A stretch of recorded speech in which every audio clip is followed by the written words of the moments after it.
The moderator is honored and pleased and excited to recognize the first female president of the Evangelical Covenant Church, President Tammy Swanson Draheim, and call her to the stage.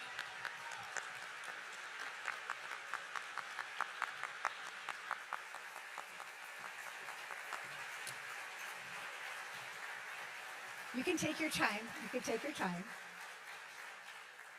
She will be bringing you her first official report as president to the annual meeting for agenda item number 11. You will find her written report on pages 77 to 80 in your delegate notebook.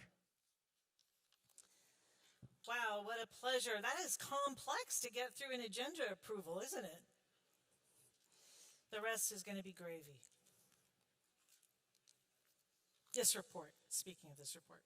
So first of all, I want to recognize, I met someone very important earlier, and I'm not sure where he's seated in here, but the president of the Covenant Church of Mexico is with us, and his wife, Reverend Gerardo Sanchez, and his wife, Beatrix Leva.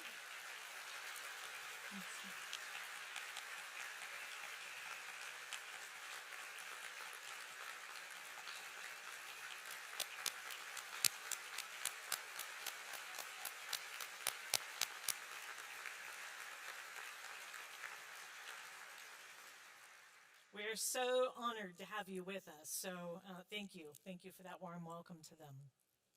For some of you, I'm guessing you don't know me. I've been in office for 10 months now, so how could many of you know me? Some of you do, of course. I have been in the covenant all my life. My parents raised me in a covenant church. I like to say I was born into a covenant church, not literally born in a covenant church, but born and brought to the covenant church where my parents were attending. And all of my spiritual formation and events in my life that have nurtured me in the faith and in discipleship have happened in the covenant church, in a covenant camp, in our institutions like North Park University and North Park Seminary. And it's in the covenant church where I learned to follow Jesus, where I learned to serve him. It's where I learned to study the Bible and figure out its authority in my life and how I could connect with Jesus through the words on the page, empowered by the Holy Spirit. It's where I learned that church was not just a building, but a family. It's where I learned that we're to follow Jesus into the world to share the good news of God's love in our words and our actions, and to care for those in need and those on the margins. It's where I learned to love mercy and pursue justice. It's where I love to learn the beauty of this mosaic of diverse, multilingual, multicultural, multi-ethnic churches that we call the Covenant. And it's where I've been given the opportunity to exercise my gifts and follow God's call and participate in God's work that necessitates the full inclusion of women in all levels of pastoral leadership. Can I get an amen?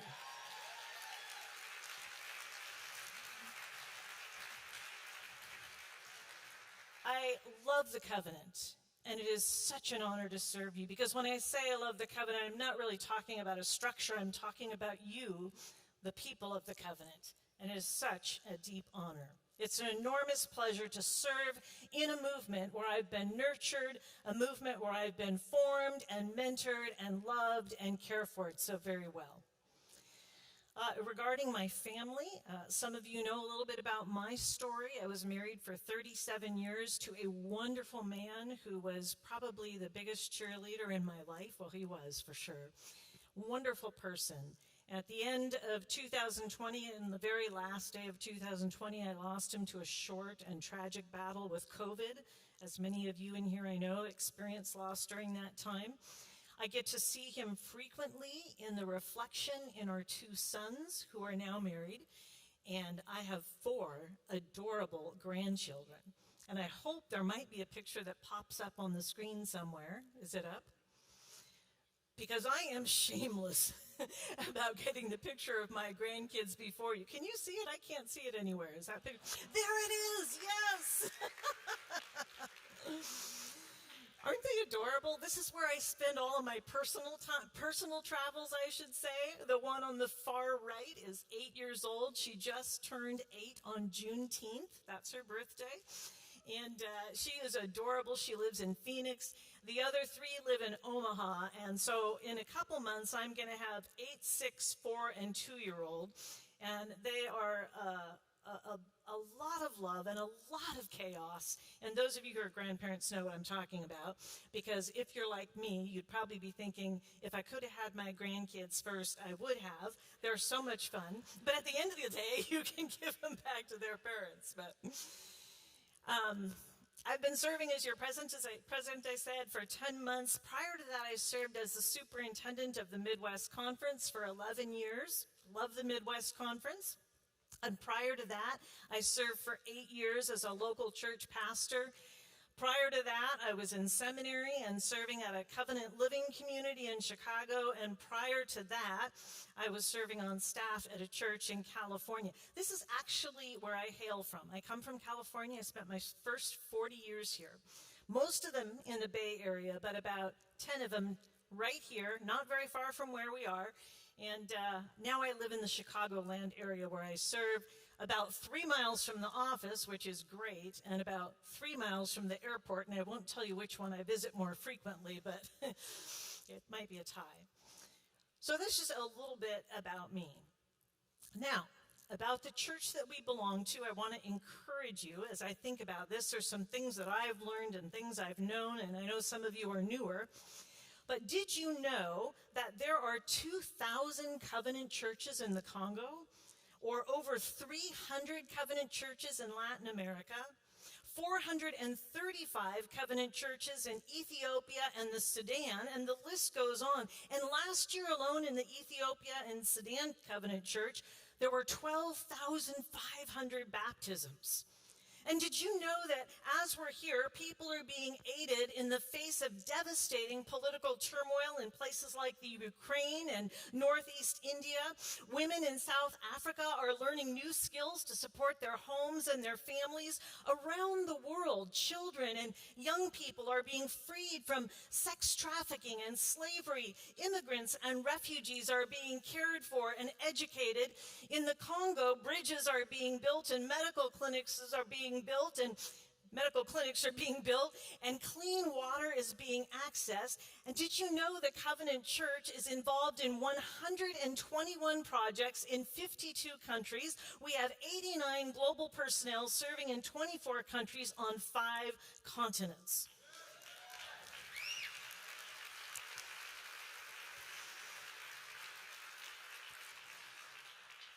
People are coming to Christ by the thousands. They're being baptized and experiencing the life-transforming work of the Holy Spirit in their lives, and then they're being sent out on mission.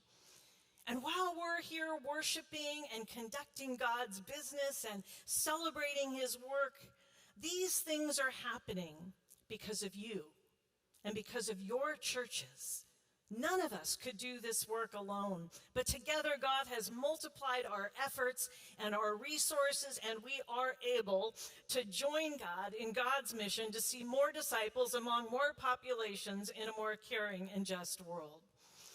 As most of you know, we have 5 mission priorities in the Covenant Church. We have resources for pastors and churches, for evangelism and disciple making, for initiatives of compassion and justice and church planting and global engagement. There are exciting things happening all across the 5 priorities, as well as our affiliate ministries. And I hope you got one of these when you came in, a passport. Did you notice this? Passport. I hope you get one on the way out if you didn't. It's my understanding that if you take this around and look at some of the ministries that we're involved in and have them actually stamp your passport, that you'll have an opportunity to redeem it for some really cool swag at the 3 Strands Strong booth. I'm clapping over here. 3 Strands Strong stands for the local church, the regional conference, and the denomination. And so be sure to do that. If someone wants to do one of these for me, I'd be okay with that too. Well, the first 10 months have gone by in a whirlwind. There are so many things I could talk about. The talented and gifted denominational staff that I am privileged to serve alongside, they are top notch. We are so blessed. The opportunity to be out and among our churches and experience what it is God's doing in the local church or in the regional conference or even in some global settings and through our affiliates. I've had the privilege of being at 3 annual meetings of various conferences this year. You might think that's crazy, but I actually love it because I get to engage with pastors and chaplains and lay leaders, and it's a blast. There are a few things that were particularly meaningful to me. One of them was that I got to participate in 4 graduation ceremonies this year, if you can imagine. For North Park University, I'm sitting on the platform looking out at a sea of students who are being prepared for lives of significance and service. At North Park Seminary, I got to be on the platform and hand the diploma to my nephew, David, a church planter, coming across the platform because he had graduated with his Master's of Divinity. I got to be at the Chet graduation. What a wonderful institution for our Spanish-speaking students. And I got to be part of celebrating what God is doing to prepare our pastors for our Spanish-speaking churches.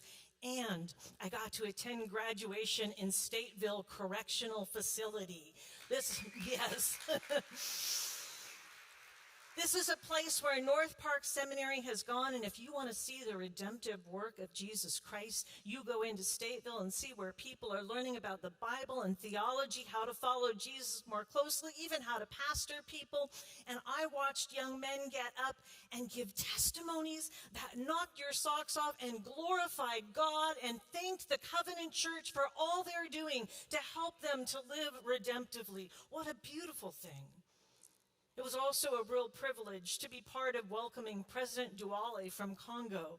Earlier this month, he and his wife, Mama Josephine, came to the States, and Joseph Rashid set it all up that we could have a long reception line to welcome them in, and as they do in the Congo when you visit. And by the way, I'll be there in November for the 100th anniversary of the Covenant Church in Congo. Isn't that amazing?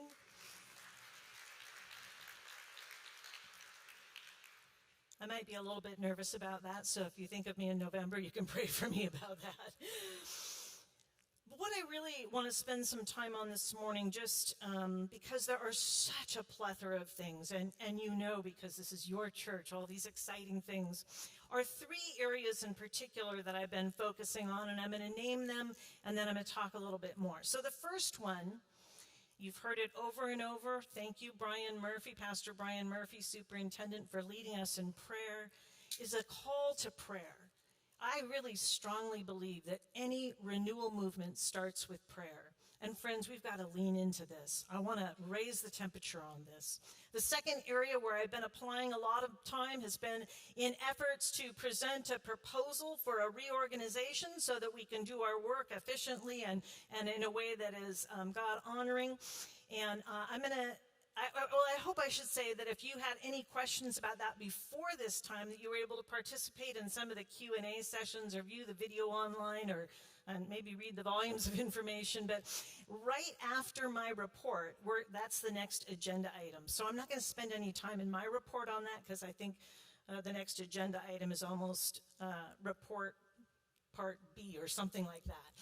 But the third thing is, and many of you are aware of this, is that I was given a motion at the last annual meeting to come back and report on the work being done to address our divide on human sexuality and to give an update on the progress that's being made. So that's the third area, and I will report on that. So first, let me start with prayer, which ironically is the place we should always start, correct? I feel like God has given me a message for this season in particular. Right before I came into office, there is a passage that I was ruminating on and pondering, and throughout my time from start until now, I have felt strongly that this passage is a passage that God gave me, and God gave me this passage for us. I've been talking about it in a lot of places, and I know many of you resonate with this. So this is about 11 months old. Now, I have characterized this time that we're in, and we've all been in some tough times. This has been a difficult season out in the world and the culture. There's a lot of polarization happening around political aspirations. There's just so much going on. And then we think of the racial unrest. We look at the COVID pandemic and how we're recovering from that, especially in many of our churches. And all these things have kind of crept into our churches as well. And then there's this topic of human sexuality that continues to create storms and challenges for us. So I've called this season sort of a season of storms, if you will. And so with that in mind, I'm going to read this short passage out of the second part of, or the last part of Mark chapter 4. Familiar passage. Jesus calms the storm. That day when evening came, he said to his disciples, "Let's go over to the other side." Leaving the crowd behind, they took him along just as he was in the boat. There were also other boats with him. A furious squall came up, and the waves broke over the boat so that it was nearly swamped. Jesus was in the stern, sleeping on a cushion. The disciples woke him and said to him, "Teacher, don't you care if we drown?" He got up, rebuked the wind, and said to the waves, "Quiet, be still." Then the wind died down, and it was completely calm, and he said to his disciples, "Why are you so afraid? Do you still have no faith?" They were terrified and asked each other, "Who is this? Even the wind and the waves obey him." Friends, I think, and by the way, I hope there's a picture of this on the stage of Rembrandt's work. Thank you, because I think this is such a profound illustration. This is Rembrandt's version of this. But what I want us to take from this is that we are in a stormy time. In fact, we are in this storm because we're following Jesus to where he's taking us. We find ourselves in a storm, and sometimes it is important that we stop and remember that even in the midst of the storm, even, in fact, especially in the midst of the storm and the challenges before us, Jesus is in the boat with us. Jesus is in the boat with us. It is actually Jesus' boat. And I think that it's when we're in the storm that we get to see God at work in some of miraculous ways. In fact, we sing about that all the time. We serve a God of miracles, a way-finding God, a God who can find a way where there's no way. That's the kind of God we serve. When we're in the storm, we get to see God at work, but we also sometimes are asked penetrating questions about our own faith. What did it say here? He asked his disciples when all was said and done, "Why are you so afraid? Do you still have no faith?" Friends, I think we could be asked that same question today. Do we have faith that Jesus can bring us through the storm in which we find ourselves, because this is his church and he is present to us and he is with us? But I look at that picture of the storm, which is now off the screen again, and that furious squall that is beating at the bow, and I'm trying to picture Jesus asleep in the boat, just the epitome of a non-anxious presence, because he knows there's nothing to worry about.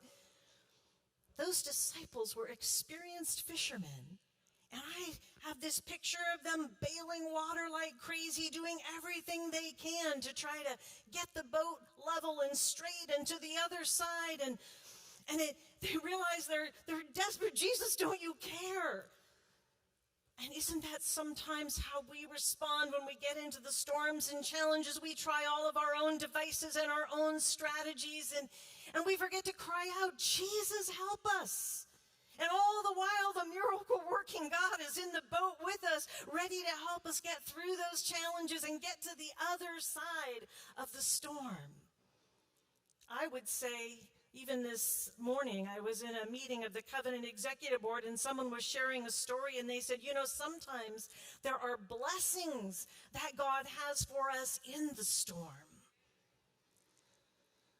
Friends, do we believe Jesus is still a miracle-working, way-making God? I'm inviting us to raise the temperature in our prayers and to admit our utter dependence on him, that this is an area, especially around some of these polarized things in the church, where we desperately need his help. I'm inviting us to lay down our agendas and our opinions and our strategies and our clever plans at the foot of the cross and surrender ourselves to him and trust him for his leading. Can we do that?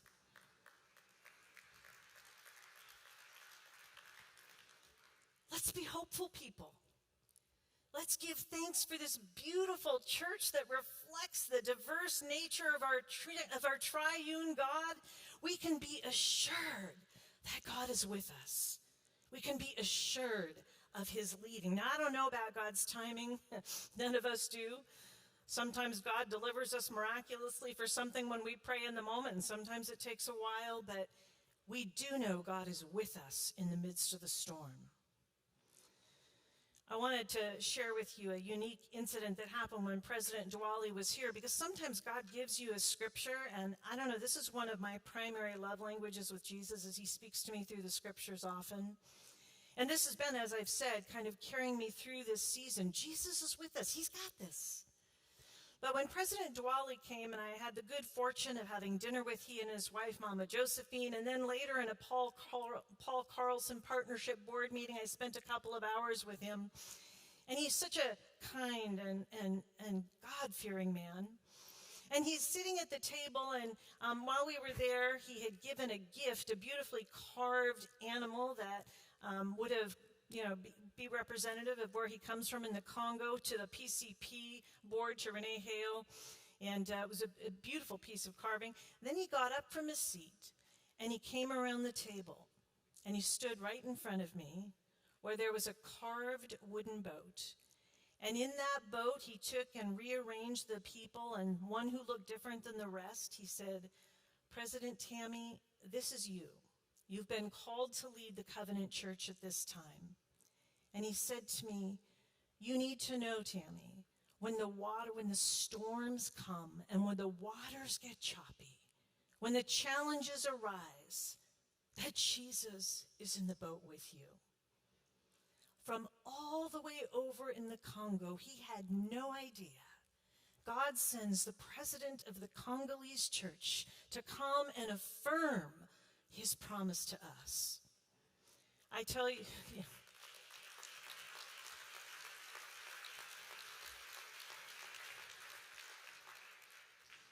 just shows we're in it together globally, doesn't it?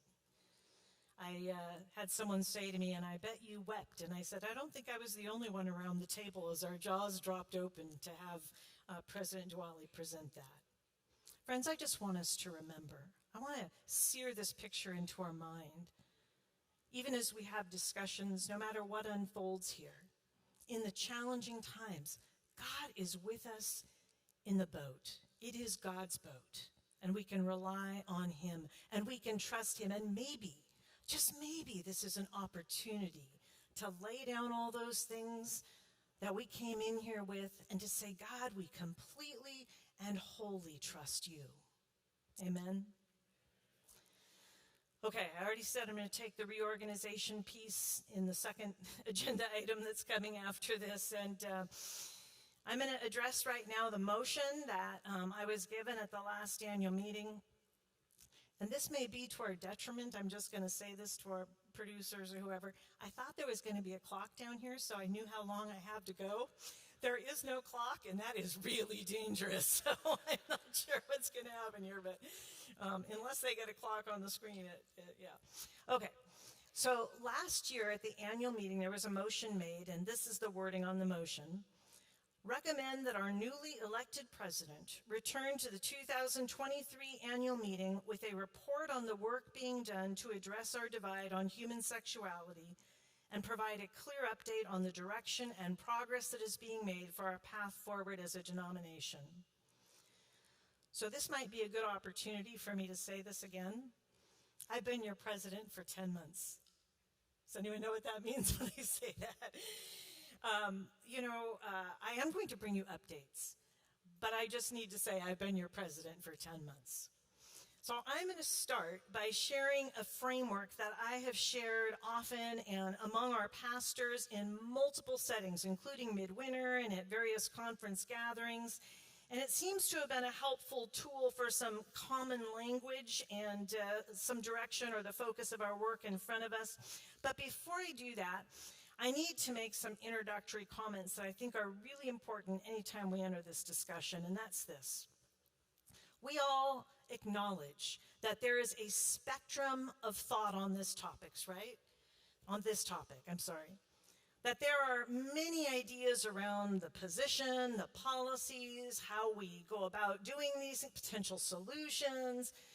There are people in this room who come at this from very different directions, and I have friendships across the spectrum.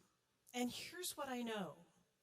In every situation where I've had a conversation with people, and I don't care if you're coming from over here or from over there, is that every person is responding out of a deep sense of conviction. Can we give that to each other? The other thing I have noticed, no matter who I talk to, whether it's someone way over here or way over there, everyone is using Scripture as their guide. Now, we may not agree on the same interpretive principles, but I'm here to tell you that I don't know of anyone in our fellowship that has hijacked the Bible. We are all committed to the Scriptures. And the third comment I want to make is that it's very interesting that no matter whether someone's coming from way over here or way over here or somewhere in between, every person I've talked to thinks that they're being truest to our ethos and to our history. Isn't that interesting? And hence the conundrum we find ourselves in. We need divine wisdom. We need to seek God's leading. And in the meantime, I want to assure you that we can be friends with people who think differently than we do. So may we be kind to one another, lest our witness be damaged by people who are looking on.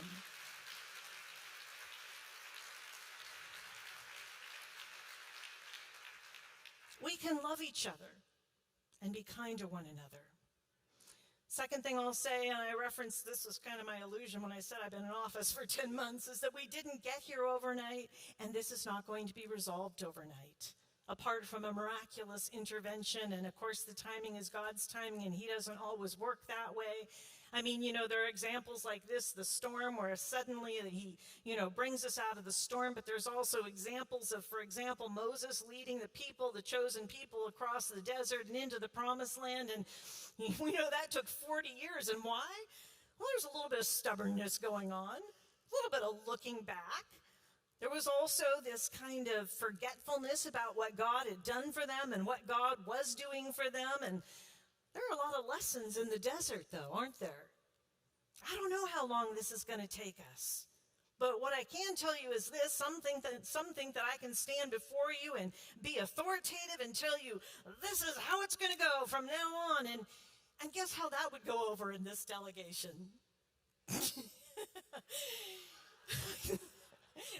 I'm sorry.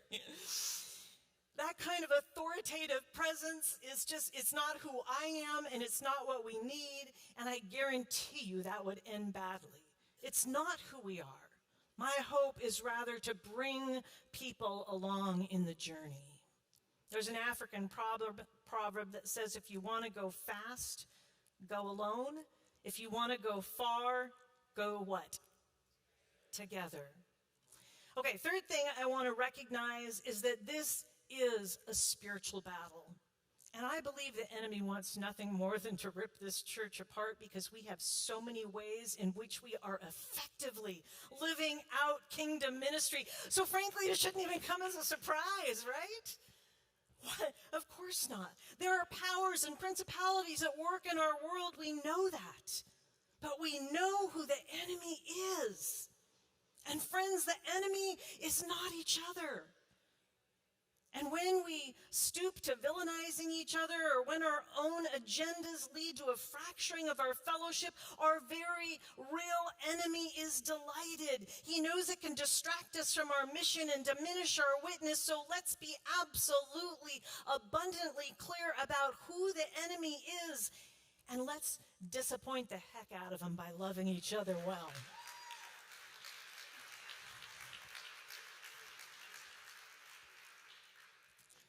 I love the covenant, and I am so hopeful about our future. And I know that Jesus is in the boat with us, and I know the waters are choppy, but he continues to use us for his glory and for our neighbors' good. And I want to make sure we keep that hopeful posture because we know who this church belongs to. Now, I've heard from both sides a desire, and I'll say these are probably the extremes, that we might consider a split. And I'm going to tell you, that is not the president you elected. I am not interested in a split. That is a fool's errand. It is not honoring to God. It's what I would call a lethal technical solution to an adaptive challenge, and it would result in decades of navel-gazing as we try to sort out things structurally and financially and everything else. And now, I'm also not naive. I know it's highly likely that we're going to lose some people on the extremes, and that we have.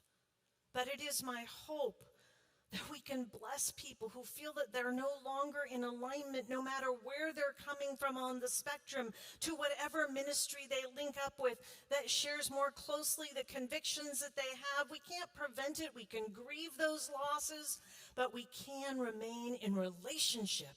If we can manage those partings in redemptive ways, that means no name-calling, no assumptions about motivations, no blaming, no diminishing narrative, no framing. Yes, let's stop all that. Let's let it go. The church is a large place. And if someone determines that they would be more closely aligned elsewhere, and again, no matter where they fall on the spectrum, then let's bless them and let's remain in relationship. This covenant movement is amazing. It is fruitful. It is expansive. Not only are people coming to Christ, but we're growing in representation of the kingdom of God. We are looked to as an example by other denominations because of our multi-ethnic, multicultural, multilingual denomination, and what an amazing witness that is to the work of God, unlike anything else in this world. And God is with us, and he has so much more for us to do, like bringing a whole lot more people to Christ. Amen? Yeah. So all that, sort of my intro. I still don't have a time on the clock, so I'm just going to assume that I've got all day and night. Someone might want to fix that, I'm just saying. So this is how I've kind of framed this out. I realize I'm a little ways from my notes here, so I might go back and forth a little bit. But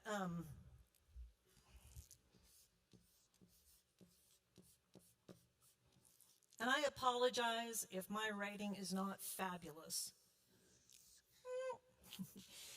So I've kind of framed this out in a framework that helps us, like I said, with language and where we put our attention. That says position. Can you all read that? Is it up on the screen so you can see that it says position? Maybe it can be soon.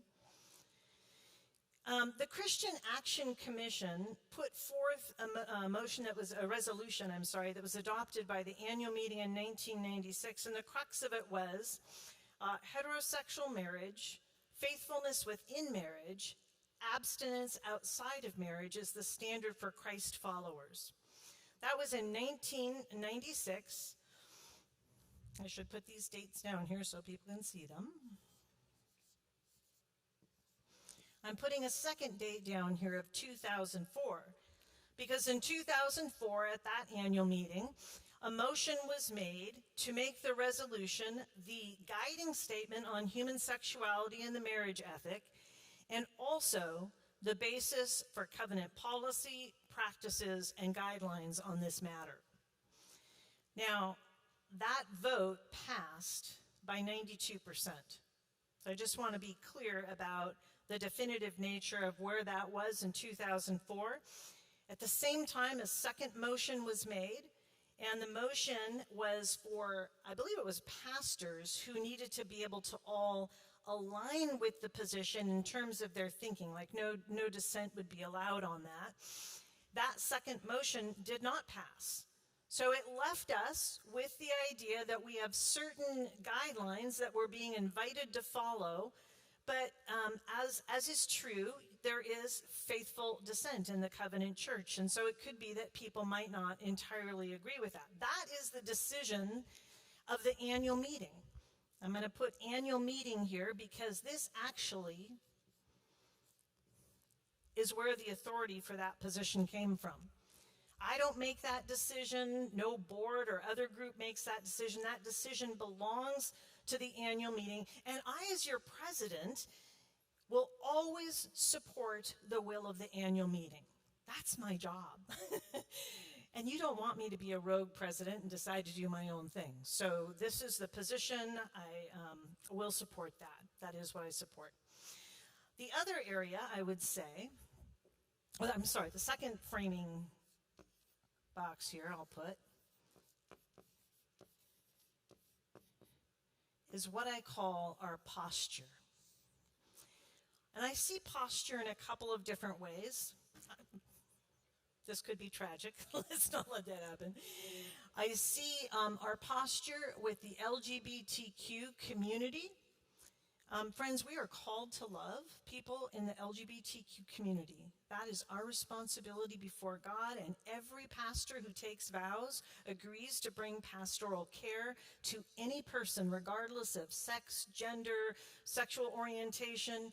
This is our mission. We're called to love people and to provide places of discipleship. Then what I would call the community, which is us. This is how we're responding to one another.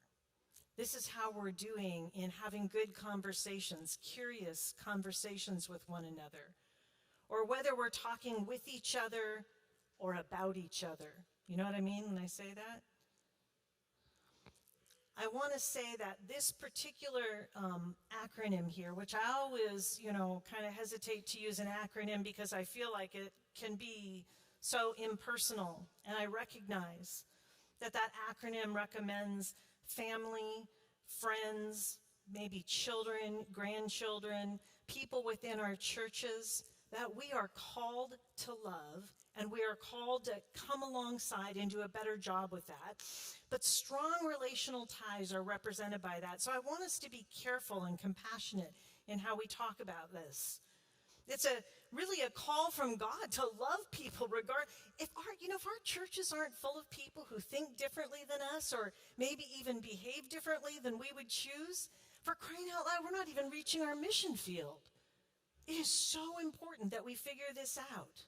And if you're a parent, for crying out loud, you know what this means, because you've got children who don't always think the thoughts you want them to think, who don't always act in a way that you want them to act. Sometimes that's when they're little, and sometimes it's when they're adults, but you never stop loving them, ever. You never stop including them. If we're going to effectively minister to all people, especially the next generation, we have got to do that thoughtfully, with love and compassion. And I think we've made great progress in this area of understanding compassion for the LGBTQ community, of family and friends that we know. Of course we can improve, and we should improve, but the trajectory has been going in the right direction. And friends, I want to say to you that having a position, as we know in all other aspects of life, does not prevent us from loving people well and growing in love for others. You know what I mean? Even people we disagree with. The essential thing is, if we're going to represent Christ and reach our mission field, we must find ways to help people to follow Jesus wherever they're coming from. Now, I do want to say this, because sometimes this gets lost, but when we talk about the LGBT community, it goes without saying this is not a homogenous group, but it's also not homogenous in its aims. There really are people among us who have chosen the covenant church because of our position and our what they see as the scriptural position that we have. And so there are people among us who would identify inside this acronym but are living chaste lives. They're in mixed orientation marriages.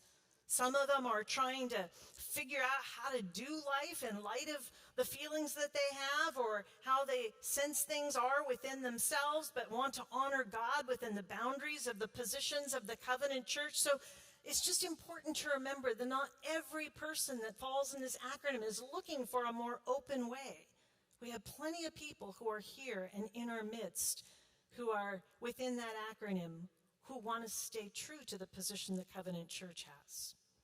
And then there's the community, which, I've been talking about quite a bit because I think we can do a much better job at loving each other in conflict and loving each other when we disagree with each other. And I think we need to lay down some of those weaponry that we've had. I've seen people and heard people. I get emails. I get letters. I've seen posts on social media. We have got to stop villainizing each other. We have to do work in this area. That's what's happening out there in culture, in the very polarized culture in which we find ourselves. And church, we have got to look different than the rest of the world when it comes to this. And we can do it. And God can give us what we need to do it. Now, I would say that our posture, unlike the annual meeting, belongs to us. So you can see the annual meeting has the authority of our position. But with God's help, this posture belongs to us, and we can do something about that. While I'm over here, why don't I put up the next box for us here? Then we have policies that were developed. Out of the 2004 annual meeting, the Board of Ministry spent time creating policies. The policies really were to clarify, what those guiding principles are and how we would live our life together in light of the 2004 motion. Those policies were issued in 2015. There was a revisiting and a clarification of those policies, largely because pastors were asking for it. And so the Board of Ministry, who created the policy, invited some other leaders, the council superintendents, and some other covenant leaders to gather together and discuss those policies and clarify them. And I happened to be at that gathering because I was a superintendent at the time. And I'm going to tell you that it felt, and I've said this in other places, a lot like an Acts 15 moment.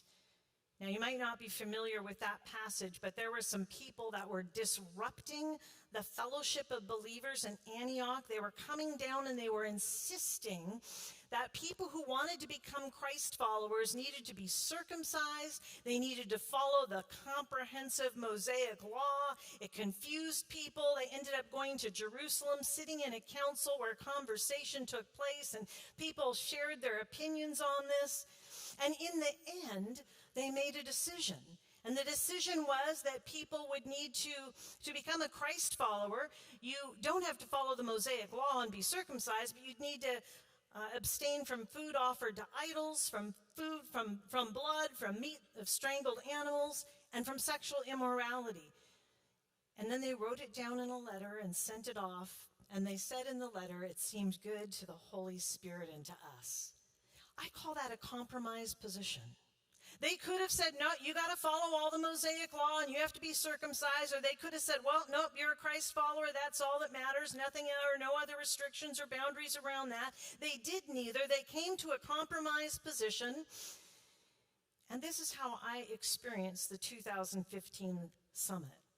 We could have basically created an elaborate situation where we said, well, we can't baptize or you can't become members or try to tell, other restrictions. Or we could have said, nope, you're free to do whatever you want. And I think what ended up happening is we came to a compromised position and actually reflected the decision that was made in the guidelines in 2010 by the ordered ministry already. And then we asked pastors, please don't conduct same-sex marriages. We asked churches, please don't use your facilities for same-sex marriages. And pastors, If you have a dissenting view, please don't allow your independent views to overshadow the covenant position in your teaching and preaching because, well, your ordination belongs to the church. So that was kind of the crux of it. This was a response to the 2004 annual meeting. So I like to say that, well, first of all, these policies really belong to, or, their home is in the Board of Ordered Ministry. Board of Ordered Ministry is where our pastors are credentialed through, where they're cared for, and at times when discipline is needed. Sorry, I'm using acronyms, and I should explain that, the Board of Ordered Ministry. And I would even say that the annual meeting has a role in this too, as this came out of the 2014 position. But that's our policies.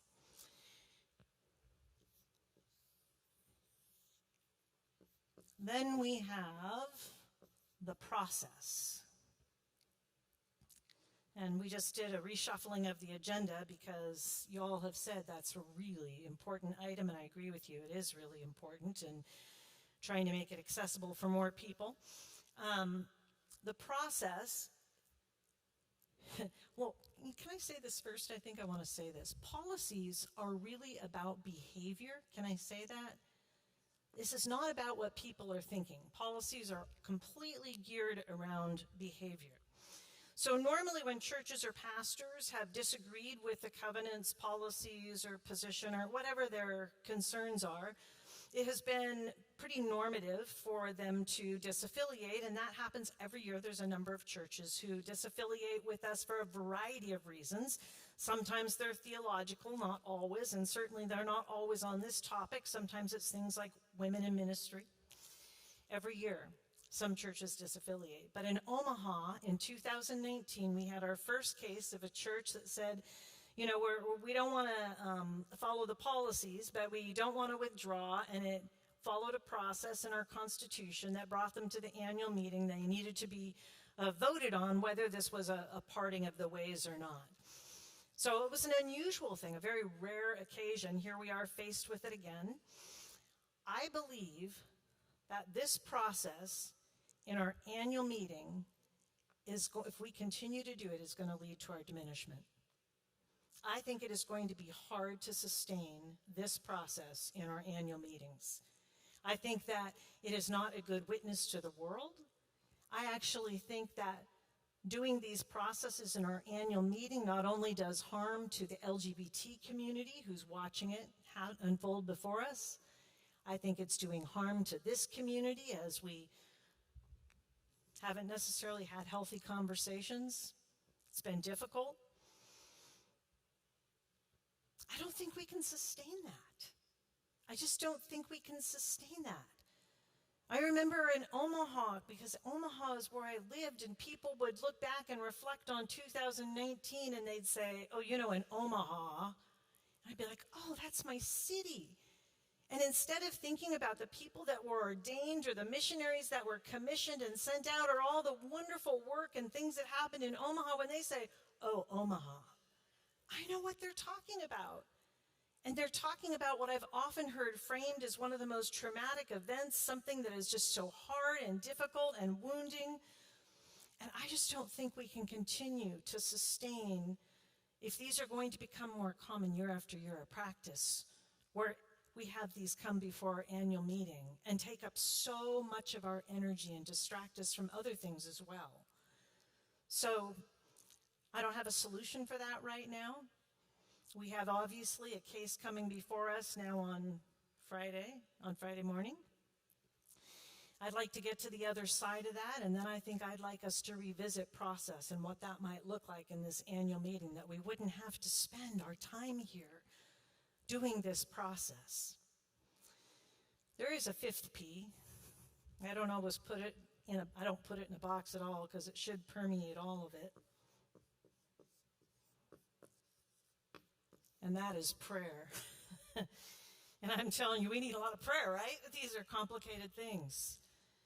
But prayer has such an important role in our posture and how we respond to each other and in how we care for each other. And prayer has everything to do, should permeate everything that we do. So this is just the way in which I've sort of framed it so that we can get a sense, and I hope that didn't confuse anybody in here because I did use that acronym that I didn't mean to, the BOOM, which is the Board of Ordered Ministry. Elected leaders from among the ministerium who tend to the credentialing, the care, and the discipline of pastors. Herb Frost is our executive minister of developed leaders in ordered ministry and leads or is part of that group. They have their own chair. But I created this framework just to help us identify where the work needs to be done, and it's resonated with a large number of people, giving us common language. And I am saying that I feel the work that needs to be done is here, primarily, first and foremost here. Our posture towards each other, continued loving of our LGBT community, and then I think our work needs to be done here in our process, to not have this happening in our annual meetings. So posture, I've listened to a lot. I've been out. I've had conversations across our ministerium. I love having these conversations and hearing where people are coming from and what they're thinking. I've mentioned that I've gotten emails and letters, and there have been social media posts brought to my attention. And my desire is to lower the temperature, to reduce the polarization and bring the anxiety down, to remind us that we can trust in God for a plan, because it's almost impossible to have helpful conversations when the anxiety is so high and people are feeling threatened. And even yesterday in the ministerium, pastors admitting they don't even feel safe in the conversations in the ministerium because they have become so intense and conflicted. So I think this is where we can pool a lot of our work. And so some of that work that's been done so far, we developed some case studies through Developed Leaders in Ordered Ministry. Case studies are opportunities to look at specific situations that have unfolded in some of our churches, taking out names and locations and so forth, and sitting around tables with pastors to talk about and discuss how do we handle this type of a situation. And the interesting thing that happens when we do that is that we sort of begin to humanize what we're talking about. Instead of talking about position and policy, it already becomes a conversation around posture. How do we minister to this person, or how do we minister in that situation? And it can bring the anxiety down. And we've done this in a couple of places in large groups, and it's been very effective. I just learned from a pastor just before I was here. We've asked pastors to, sorry, I just saw a little hand motion over here. I'm trying to, it's not on the screen, okay? We've asked pastors to go through the case studies themselves, and they can bring it back to their churches. One pastor who had done that told us he had done it among his leadership. It was super helpful. Start and Strengthen Churches is in the process of creating a comprehensive suite of resources on difficult conversations and how to navigate conflict through Wayfinders. That's a great resource. The Board of Ordered Ministry and the Ministerium collaborated together and conducted 4 workshops on transforming polarized thinking. And this week, you're going to get the Freedom, Unity, and Responsibility paper that you've been waiting for. That is not a position paper, friends. That is all about a paper on posture and how we relate to each other in conflict. And of course, I've already mentioned prayer. That's huge. The process, however, processes are embedded in our governance. So it's going to take time and effort. And this week, you may have heard earlier, yesterday I was in the ministerium, and the executive committee of the ministerium alongside me, we made a proposal to take out of the annual meeting of the ministerium and have a representative group in the ministerium be the group where these spiritual discernments are made. It was only spread across the minutes. The vote comes next year. But there's an example, and it took multiple conversations to get there. Conversations with the executive committee, conversations with the board of ministry. They had to vote on it. It was a delightful process in that I got to see people working together, people coming from different perspectives, but at the end, voting on something and coming up with 100% vote in support. I think we need to look at some alternatives. So some of these things are in process. I'm just telling you my goal in all this, because I'm skipping over a couple things here, is to bring the anxiety level down, to nurture a healthier community where we can have better conversations, to remind each other that we can love each other in our differences, and to encourage us to be thoughtful in how we talk to each other and even about each other. My desire to call us to prayer, I invite you to prayer for our mission and for the ways we're doing life together, and for Jesus to help us to move forward together in spite of our differences of opinion, and for our leaders elected from among you. I invite you to pray about your own posture and how God might be inviting you to be curious or have compassion for those who think differently, and to love all people created in God's image. This is time-consuming work. We need God's help, but it's going to be resolved in God's timing, which doesn't always line up with our timing, but we're going to keep at it. And friends, I want you to remember this image of the boat, if I could just have that image of the boat that President Diwali gave me. I want you to remember the image. I don't think that's the boat President Diwali that President Diwali gave to me.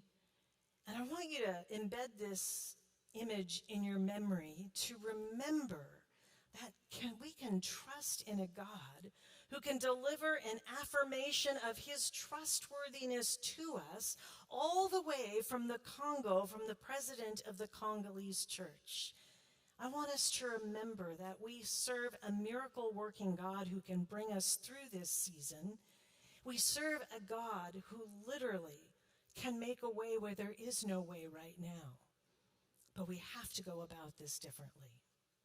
So I would like to just close. I want to invite us just for a few seconds to close, to invite us, as I conclude this report, to have the Holy Spirit speak to us individually and collectively, to ask the Spirit to guide us in our decision this week, and to ask for help. Lord, help us to surrender ourselves to your will and your work, and to seek God's help to love each other well, and even those we disagree with, especially those we disagree with. So would you just take a few moments, and I will close us in prayer.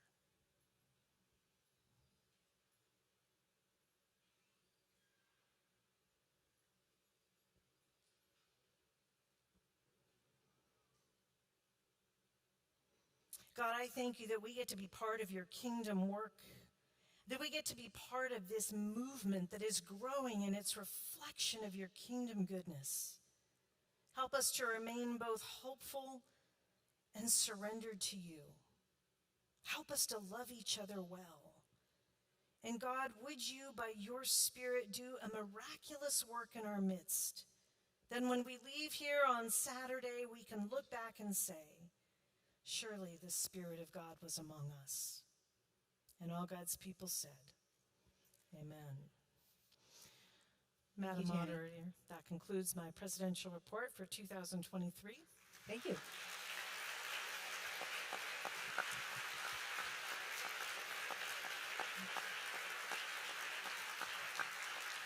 And I would invite you to stay on stage.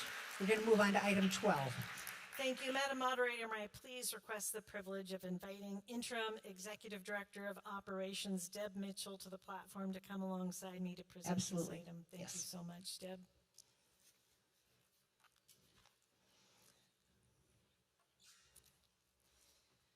I get to sit for a little while. Thank you. Thank you, Eric.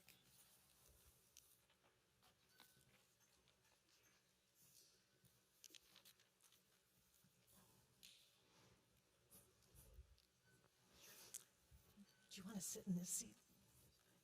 This one.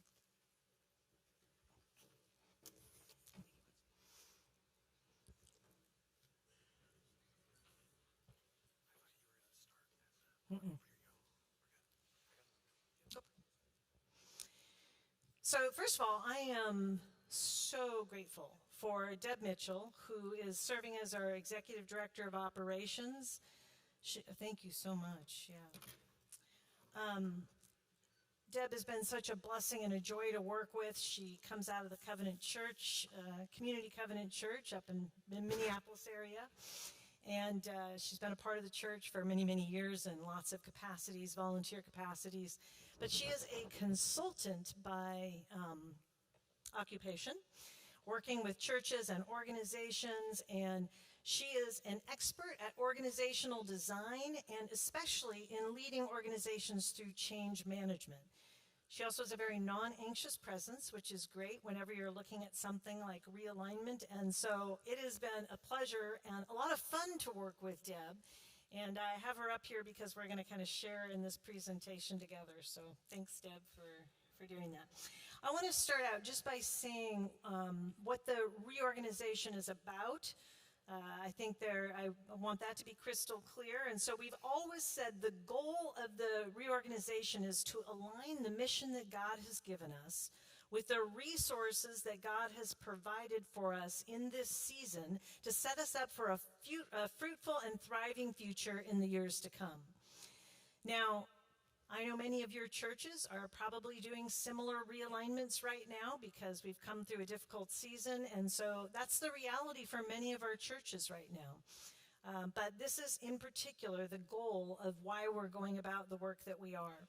Now, I often think that how we get somewhere, and you've probably already picked up that I do a lot of listening and learning from people, that how we get there is just as important as where we arrive. So as we set out to do this work, we had 6 guiding principles to help us along the way.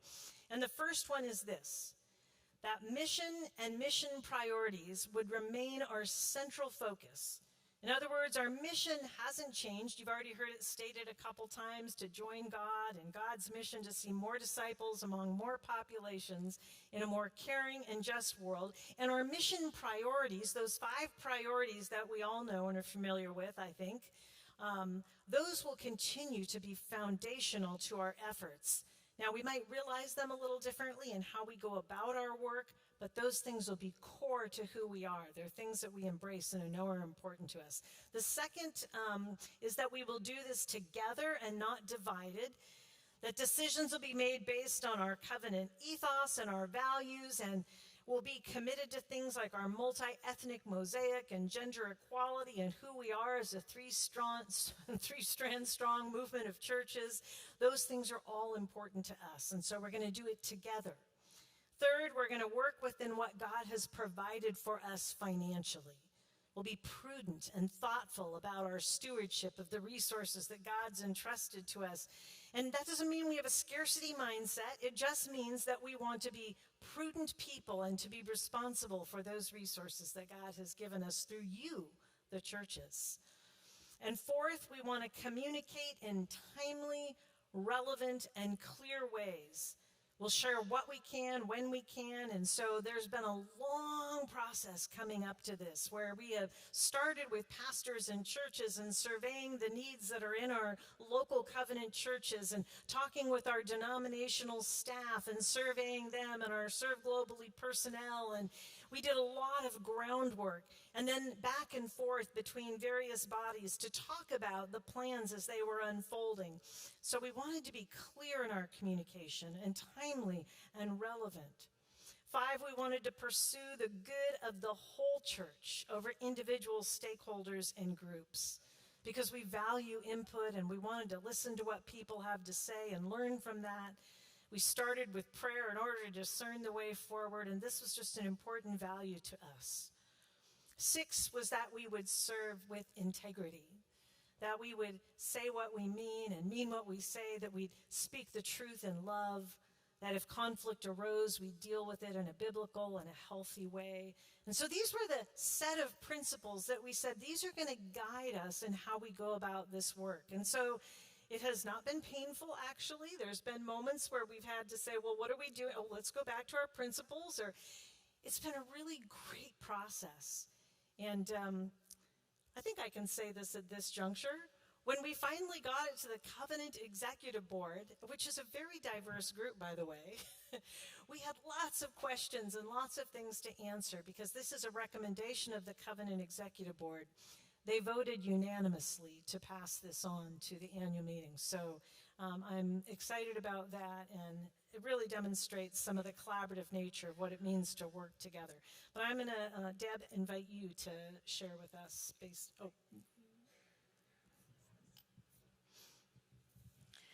Thank you, Tammy, and I would just like to say thank you to all of you as the delegates and conferees and the leadership of the denomination and the conference superintendents and the staff and global personnel who have welcomed me and have walked alongside of me in this interim executive director of operations role this past year. So it was a year ago at the first business session at Gather where I attended. I wasn't yet employed, but I sat between Eric Anderson and Rebecca Gonzalez, and my eyes were as big as my head. And they probably still are, even though I've been here a year to do that. But I thank you for walking alongside of me during this so that I can better serve you in this capacity. So thank you. I'd also like to say that for probably 15, 16 years, I have worked in the field of organizational change and helped organizations kind of navigate this process. And it's one that I love to do. I will say, I was thinking about this last night, that I think of all of the organizations that I have worked with, though, I feel very connected to this one. And I was trying to figure out, I was trying to put my hat on. And I think it's because, I've been a covenanter since the 1980s, and this is my church. So I want to be able to serve you and to do a good job. And I was praying about this and just saying, I want to be an instrument and I want to be used for this purpose. And then when I woke up this morning, this thought of my father, who had passed some years ago, and he was a farmer and a welder. And he never really understood the career that I'm in. And he called me kid, whether I was 5, 10, 15, or 50 years old, I was still kid. And he would say, I don't really know what you do, and I don't really understand it, but just don't screw it up. And I'm like, that's the sign I got this morning, just don't screw it up. Oh my gosh. So I'll try not to screw it up. Thank you. Before we go to a clip, though, of the organizational chart and the design that we want to walk through, because I think that will be helpful to you as we understand the recommendations for the bylaws. In talking about this with so many people and how we navigate change, one of the things that I thought would be helpful potentially is to actually talk a little bit about what that process is, how we approach change, and how we get to the point where we're sharing the organizational structure at this particular point. So I'd like to do that, if you'll bear with me for a few minutes while I talk about that. The organizational structure, when we talk about that, and I know it's a picture and it's something that we can kind of hold on to, but it's really just one element of navigating change. It is a change, and it's important, and it's necessary, but it is not sufficient when we walk organizations through the whole process of change. And I'm not going to talk about all those pieces, but I think it's important to realize that there are many components that drive change in an organization, and they all impact each other. You make a change here, it can impact something here. So I want to talk about that kind of in a wholeness, if you will. But when we think about change, it's inherently not good or bad. It's just inevitable. It's just something that happens all the time. And as humans, we're actually pretty resilient when it comes to that, and we face it constantly. We face it every day. And these changes that occur, it's just quite simply we're going from something that is now to something different. It's a movement. It's an adjustment. It's a change, right? And when we look at those things, we first and foremost go through that change or adjustment as an individual, as a person. And we are head and heart people. And so we think about and we feel what the change is. And the change We assess them all the time. We do it even without thinking. How many people had flight delays? That was a change, right? If there's construction, if you were married, if you had babies, all these things happen all the time, and we adjust to them. The thing is that we need to process them, and we need to talk about them, and we need to say, what's the course of action that we might take with this? They can be big changes, they can be little ones, anticipated, unexpected. They can be hard, they can be happy, they can be sad, and there can be a mix of all of those things. And again, it's not inherently good or bad. It just is. And because we are all fearfully and wonderfully made, are we not? Yes, we are, right? That there is no blueprint that is the same for anyone, that we are all different. And if that's the case, organizations aren't things. Organizations are people. There are no organizations without people. So because we're all fearfully and wonderfully made, and there's only one of us, like us, that when we bring us all together in groups, in teams, in departments, in conferences, right? However we bring ourselves together in organization, that is going to create a chance for us to work with one another, because nobody sees something exactly the same. Our lens and our way of knowing what we know is solely ours. We might have similarities to some, but when you move those people together into organization, it can create what we call tension. And that tension, though, can be good. That is like when you exercise, there's a tension when you're exercising, but it can come out with a good result, right? So as we think about the organization, how do we come together then as people? So part of the process and part of the approach that we use is to say the structure, that part of it, it's important, but people to come together in organization, what we've learned is that they need purpose. They need purpose to come together. We have purpose as the covenant. We have mission. We have 5 missional priorities. That is at the center of the organization. When you bring change together, what has you in a direction of change that can be successful, that can be good, is that you have the centering of mission. You have the centering of purpose. We have our values. We have covenant ethos. Those pieces connect us. Even in our differences, those pieces connect us together. That's why change can be successful. That's why it's more complicated when we're in organizations, but it's not impossible. Okay? So the structure helps us make fulfilling purpose possible. So how do we do that?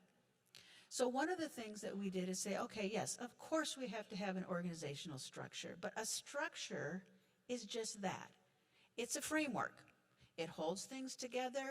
It helps us give understanding. It helps us with clarity. It helps us with order. And as humans, we actually like some routine. Okay? Being in chaos all the time, we tend not to do well. So that's why a structure is very, very helpful for us to be able to navigate change. In that structure as well is that it also gives us reporting, we call it reporting or relationships between leaders and employees. Leaders play a significant role in the organization because it tells people, like, this is a person I can go to. This person will help me give direction to my job. If I have a place of concern, they can help throw off discouragement. The leaders are really key in navigating this change. And so they're really key in the organizational process as well. This framework then is, again, necessary, but it's not sufficient to what we do. And when we think about how should we look at an organizational change or structure, what we do when we think about, again, purpose being in the middle, mission and our 5 missional priorities, that is central to us. But what we know is the context in which we live in, that changes all the time. We can have big events, such as COVID. We can have smaller things that happen. But how we do mission, how we fulfill our mission priorities, that can manifest itself differently based on the needs of our local churches and our global churches and our congregations and the communities that we serve. The needs of the church, the needs of the community is what informs this change, what informs the structure. Because we want a structure that helps us to respond to what is and to be nimble and to be flexible in doing that. Because we know the world changes quickly every day. We just talked about that. So that's part of the reason that we took a great amount of time to get input, to ask for feedback, to get information on what these needs are. Sure, we know what some of them are. You know, discipleship was overarching, but what it did is it said, but we want additional support with youth, right? That's still a need. And then there can also be new needs that come as well. Like it might be spiritual and mental health needs that have come up more since COVID.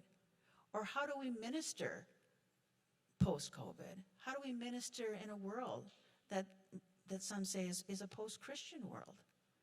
So all of these things are ways that inform then what the structure should be so that we can adapt and we can adjust and we can be more nimble and flexible to those particular needs.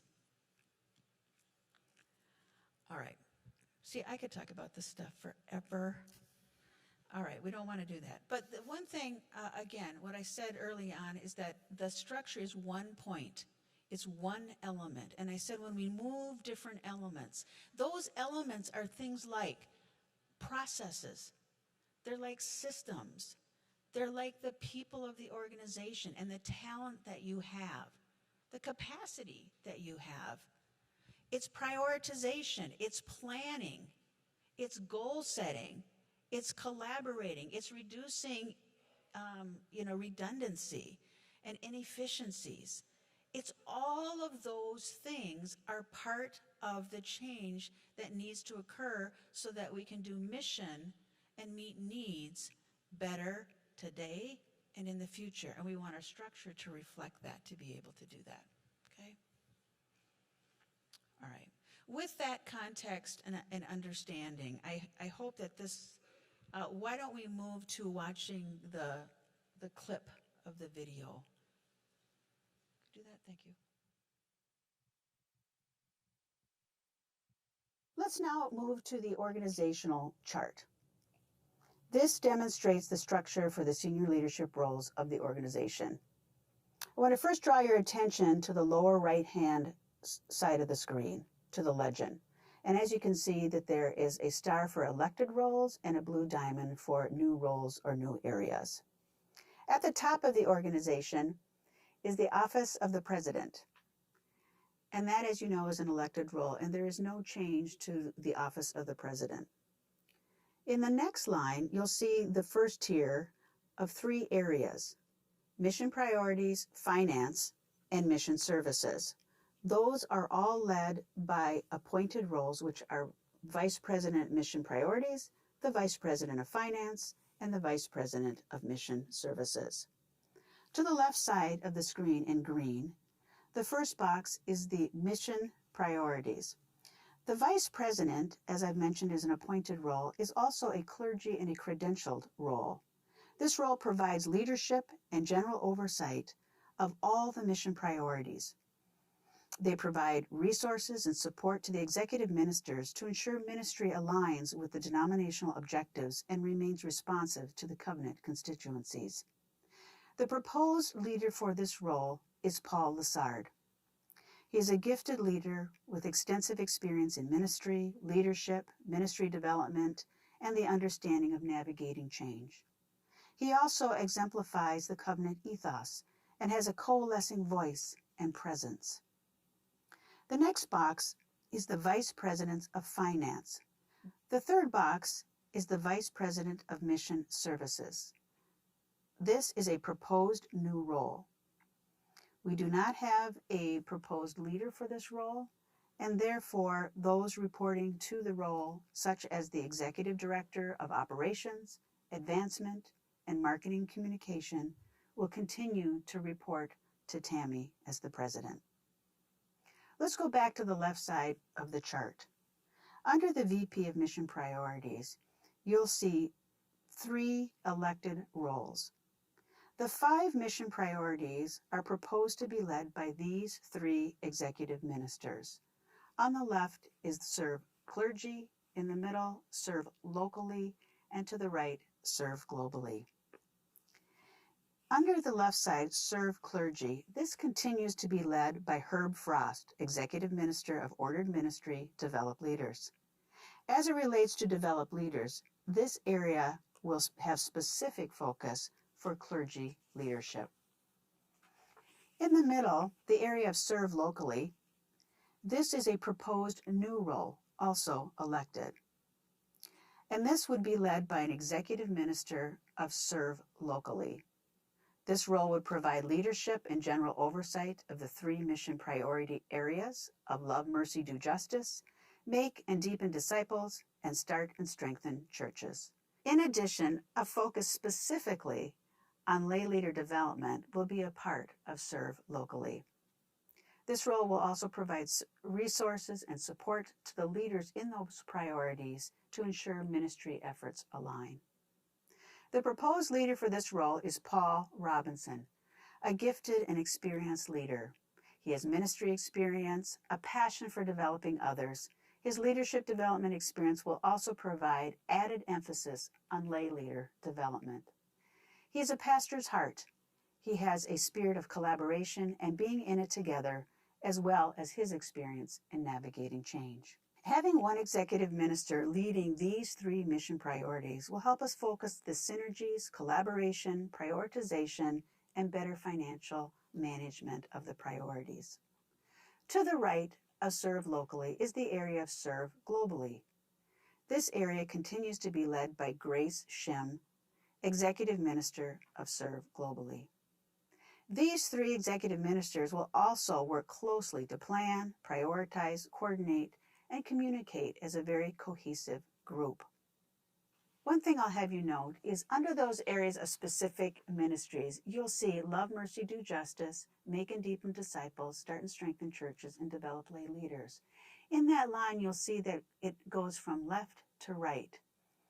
That is intentional, is to have arrows going out from each one of those boxes, especially that one, because we could make that green line go across the entire organizational chart, meaning that our mission services and our mission priorities area focuses on all of those 5 mission priorities.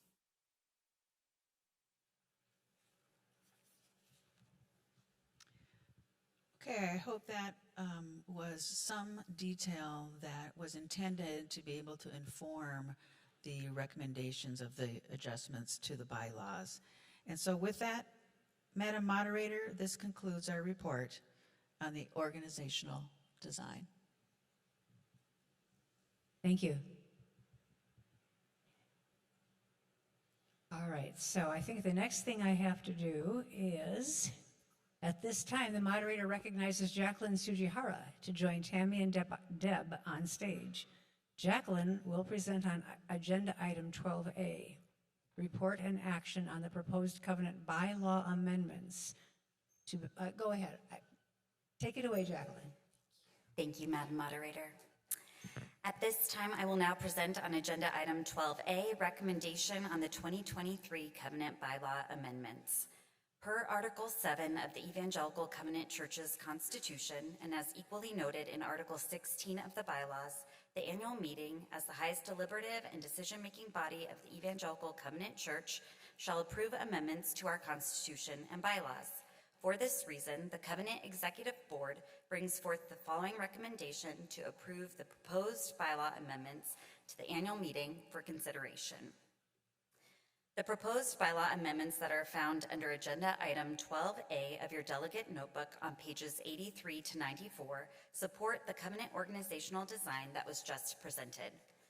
This request for the covenant bylaw amendments comes to you from the Covenant Executive Board, and we're proud to say it comes with the full concurrence unanimously of the Council of Administrators, the Covenant Office's leadership team, and the Council of Superintendents. These amendments affirm the purpose and intent of the new organizational design, which is to align the mission God has given us with the resources God has provided to us in this season to set us up for a fruitful and thriving future in the years to come.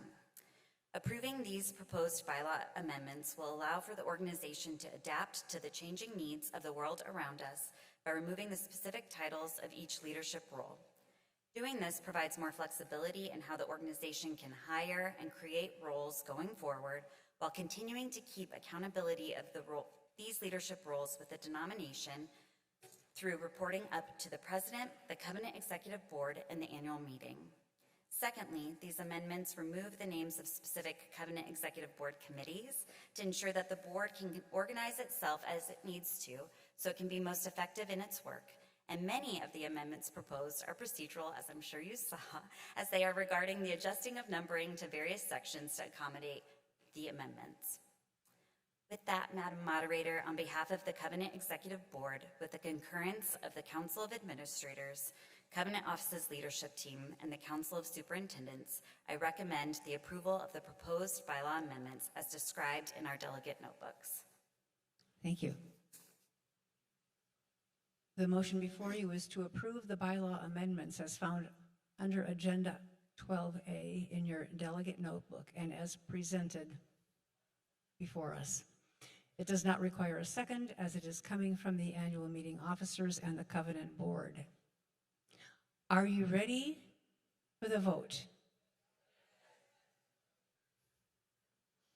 Wonderful. Wonderful. All right, we're ready to do the vote. I guess I have to take that back. There's nothing here that tells me there's... Oh, we want discussion and debate. There is a request for information.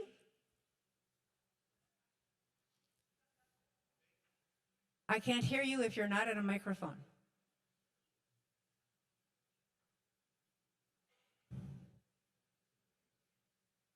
Where's that?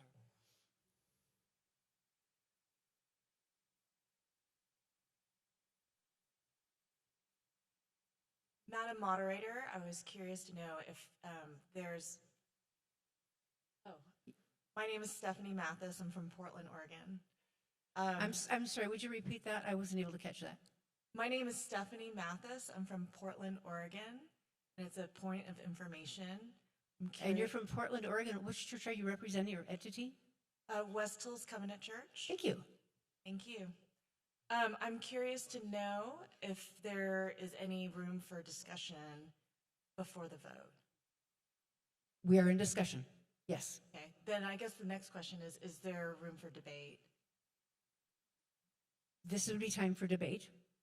Discussion. Are we discussing or are we debating? Or are we going right straight to the vote?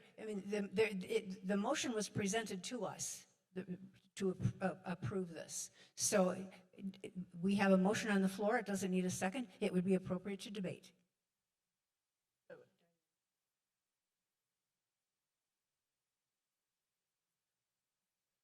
So we have microphone 1 for people who are for approving. Also microphone 4 for people who are approving, and microphones 2 and 3 for people who are opposed to the modifications. So at this point, I have the moderator recognizes the delegate at microphone 1, Brad Frost.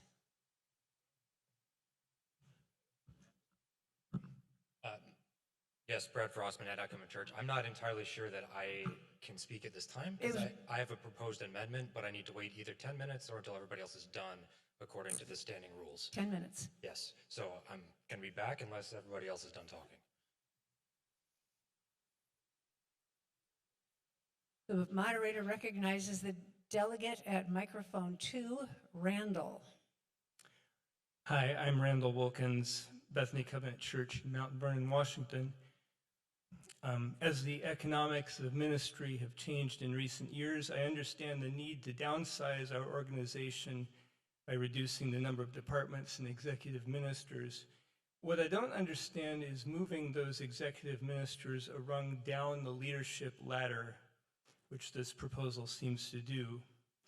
We're saying we want to emphasize our mission priorities just as much as before, but I'm not sure that's what this restructuring actually seems to do. Instead of assuring that our executive ministers have a continued voice at the table of the Council of Administrators, those voices we elected and trust are reduced to optional advisors. And because these executive ministers are leaders elected by this body, it seems to me this restructuring reduces not only their voices, but our collective voice as well. And as a pastor, I'm especially concerned that the executive minister of ordered ministry would no longer be a member of the Council of Administrators, leaving the ministerium without a voice that we've had in the past. If I'm seeing this wrong, perhaps President Tammy and Deborah can explain what I'm missing. Thank you. Thank you.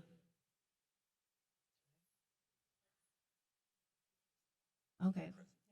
President Swanson, yes, would you address that, please? Yeah, do I have a minute? Oh, yes, I do. Thank you, Randall. So I think sometimes, I don't know if people are aware that the Vice President of Mission Priorities is somewhat similar to the Executive Director of Ministry Development, which Angela Yee has served in, and prior to that was Dick Luco. So it's not really a demotion. Those folks are still reporting to that appointed person. It's more of a change in title and maybe a way to collaborate a little bit more among mission priorities. But in regards to the Council of Administrators, since I've been functioning as president, the Council of Administrators comes together and chats, and it seemed like it perhaps has moved a little bit in how they function. One of the primary function was around budget and approving budget, and it seemed very odd that affiliates were trying to weigh in on a budget in a very short period of time. That was moved to a presidential roundtable. Staff and executive ministers already have voice into the budget and doing those types of things. So it was really taking the Council of Administrators and making it more of a presidential roundtable, because the business that was done there, was pretty much just report out of the activity that we're doing, but not to limit executive ministers. Certainly, if there are things that we can do and we can do together better, then they would be at the table. But this isn't a demotion for any of the executive ministers. In terms of how we function now, it's very similar. Thank you. The moderator recognizes the delegate at microphone 2, Stephanie. I think I'll do this right this time. My name is Stephanie, and I'm from West Hills Covenant Church in Portland, Oregon. There you go. Woohoo! I have a few questions. I'm curious to know, how is this reorganization different from what President Wenrick proposed with the SAT? Yes. Yeah. Please answer that. Thank you. Maybe the two. Or I'm using an acronym. Yeah, Strategic alignment, yeah, something that begins with a T. yeah. I don't remember. So Woo! Fill in the blank. I first of all, I would say that I think the strategic alignment team actually did some good work in just helping us recognize the need for organizational change. So I want to recognize that. I think the way in which we went about the organizational change was entirely different. We included people in covenant offices. We had meetings to make sure that they were always in the loop. People understood what was happening. The prior attempt was done in sort of a small group, and even executive ministers were less aware of what was happening. So we really approach this in a more collaborative and, I would say, transparent way. In fact, you know, because we knew who we'd like to see in the role of VP of Mission Priorities, we just named that. You know, we could have just brought a structure and not had a name attached to it, but we're not trying to do that. You know, we want to give as much information as possible. I think another value of this is that I think the mission priorities all see clearly where they are on the organizational chart. And that was a pretty big concern of people within the organization in the past, that they couldn't even see, for example, and it's not that it wasn't there, but they couldn't understand where Serve Globally was or how things were going to function in that way. So I'm going to turn it over to Deb, and she can make a couple other comments. And I think in one way, it's probably good that I really know nothing about that process, because I think I can be most objective that way. All I can say is that there's a typical process, and some of you are probably much more experts in organizational change than I am. But there is a process, and it is pretty transparent, and it does involve a lot of voices. So what I can say is that was an intentional piece of this, and I think that's one of the reasons that you hear the kind of unanimous piece about bringing these changes forward. It also isn't like a one and done kind of everything. The point is that you set leaders in place, and then you work with the people who are closest to the work, and that those people then are involved in that process because they do the work, and they can be helpful in that planning. And so that's the involvement piece of this. My understanding is that maybe was different from the previous time. But are there aspects that are the same? Sure. Do we want to be good stewards of our resources? Absolutely. Do we want to focus on need and mission priorities? Absolutely. We want to do those things. How it's done, and oftentimes that's the case, how it's done is often what's different. And I think what I've heard is that this process is different than previous. But I would add one more thing in that. I think, you know, in the previous process, it did not have the support of key stakeholders. This process has had overwhelming support of the key stakeholders. So it's a similar proposal, but just the process of which having more collaboration and communication is what makes it stand a little bit more different. Well, Deb would be less familiar with that, but I do think the other was, I don't know how to say it, but more geared around, what do I want to say? Functions as opposed to ministry priorities. So this is geared around ministry priorities, and how do we do that more collaboratively in a more focused way and do that together versus functions. I have one quick last question. So if our elected officials, the EMs, that this governing body votes and elects, like kind of our representatives that we have voice to choose, but then the people who are the second tier from you, those are the ones that you appoint and hire, and then they're over the people that we've elected. Does that mean that those people then can hire or fire the people whom we elected? And is there a loss of power because there's another level of hierarchy that's built in from the people that we've elected as a community? Yeah, it's not actually another level of hierarchy. In our current structure, the CFO, or who would be the VP of Finance, is an appointed role. In our current structure, the Executive Minister of Ministry Development, who oversees those elected positions now, is an appointed role. The new role would be the Mission Services role, and that's, you know, all the services within. That would be an appointed role. But the other two roles have, you know, really correlations in our current structure. So they do not have the ability to let go of an executive minister, for example, who has been elected here in this space. That would need to come back to the annual meeting. Okay, that's really helpful. The delegates' time is now up. We have to move on. Thank you. The moderator recognizes, which one am I going for, this one here? Oh, we have passed the 10-minute mark. And therefore, the delegate who was waiting for that 10 minutes to be, his 10 minutes to be up, would now be welcome to the microphone. Hello. Thank you. Again, Brad Frost, delegate from Monadnock Covenant Church in Keene, New Hampshire. On the whole, I think this is a really good idea. I think it identifies and solves a number of problems. The thing that I would approach in making an amendment about has to do with the language in the bylaws. If you'd like to look at this, this is on the delegate notebook, page 86, section 10.2.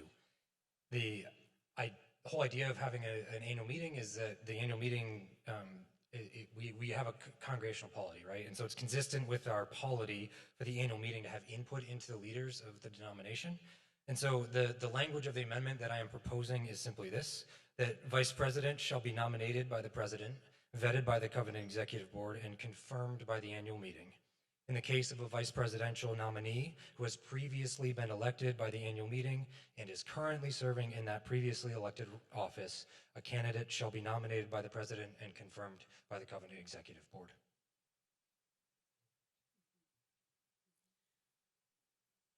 Okay, Clear what's being said. one moment, please.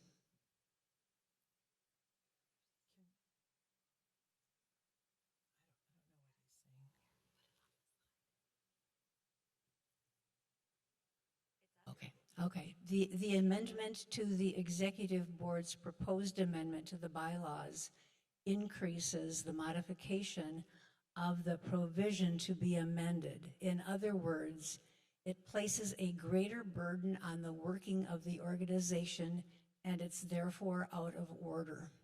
The delegate is invited to submit his amendment as a separate amendment to the bylaws to be confirmed at the next annual meeting per section 16(1) of our bylaws. Could you clarify that, please? I will ask our parliamentarian, the vice moderator is going to say that differently.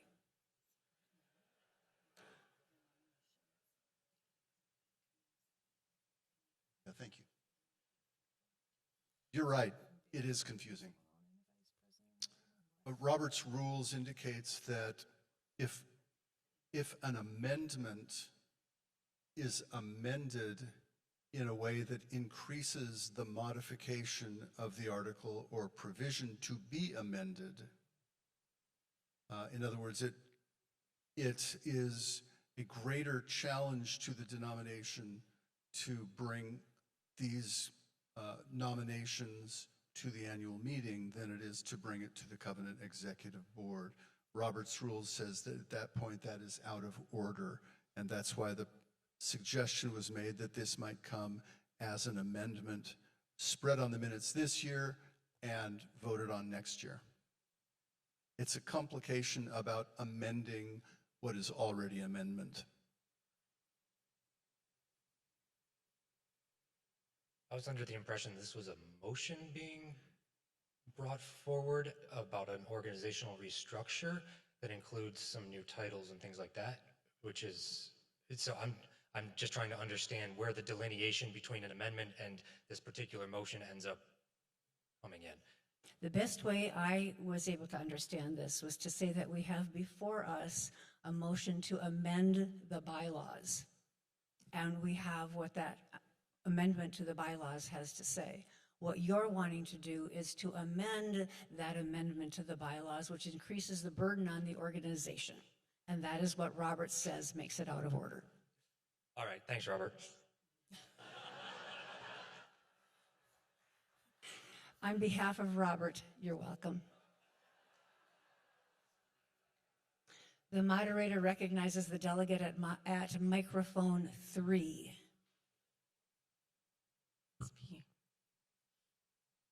My name is Ann Wiseman. I come from Community Covenant Church in Uppsala, Minnesota. I'm a simple gal. I've been in the covenant long enough to remember home mission, world mission, Christian education. It took me a long time to wrap my head around making and deepen disciples, do love mercy and do justice, all these other things. Now we're viewing all these other things again, all these changes, and I would like you to use really simple, one-syllable layman's terms to tell us why we're doing all this. Thank you. Simple, one-syllable term to explain this change. Let me just address the delegates since we're having this conversation. I understand that things are confusing when they change because it took me a while to get the 5 mission priorities straight as well. And the mission priorities are not changing. Just how we are structuring ourselves to achieve those mission priorities is what is proposed to be changed. We're still going to be pursuing God's mission, and we're going to be doing so with those mission priorities. And it's just, we can put it in acronyms that makes it smaller, but it's a change that has to happen because the world is changing, and that's my best offer, the best thing I can offer to you. Oh, hold on.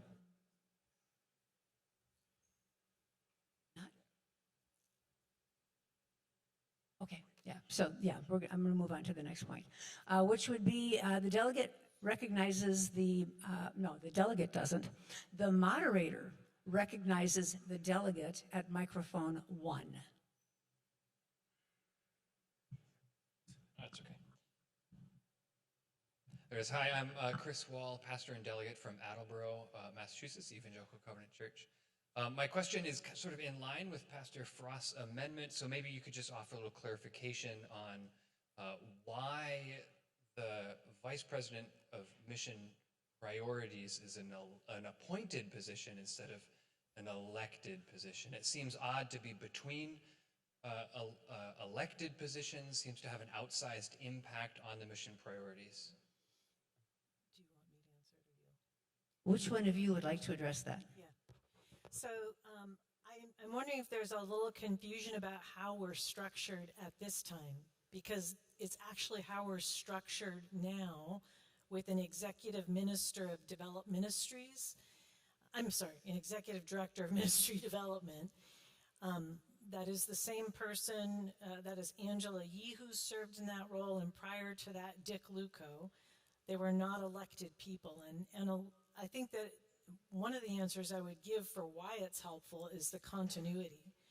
If you have, for example, an executive minister who determines not to serve another term, there's a very long off-ramp because the discernment for that happens back here, and then the decision comes over here, or the end of a term comes over here.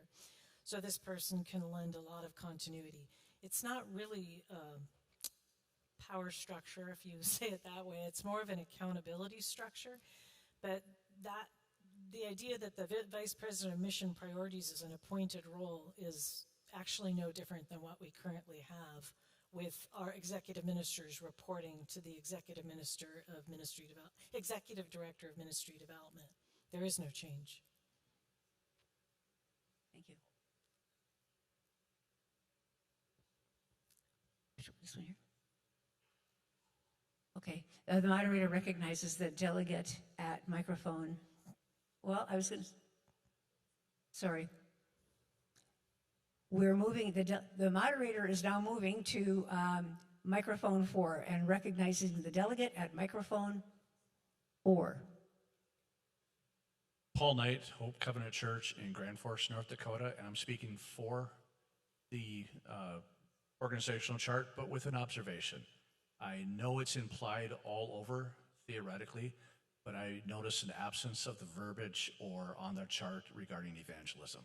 And I just want to observe that and make that comment. Thank you. The moderator recognizes the delegate at microphone 3. Thank you, Madam Moderator. I am Linnea Oldfelt from North Park Covenant Church. The people that I am representing today have brought questions with me. We are concerned about, we recognize that organizational change is good and needed. Thank you. but we are still concerned that this structure places most of the power at the top of our organizational system and strips the power from the congregations and the denominational body as a whole. This leaves us feeling slightly pessimistic and at ease about the system structure that we are looking at today. Thank you.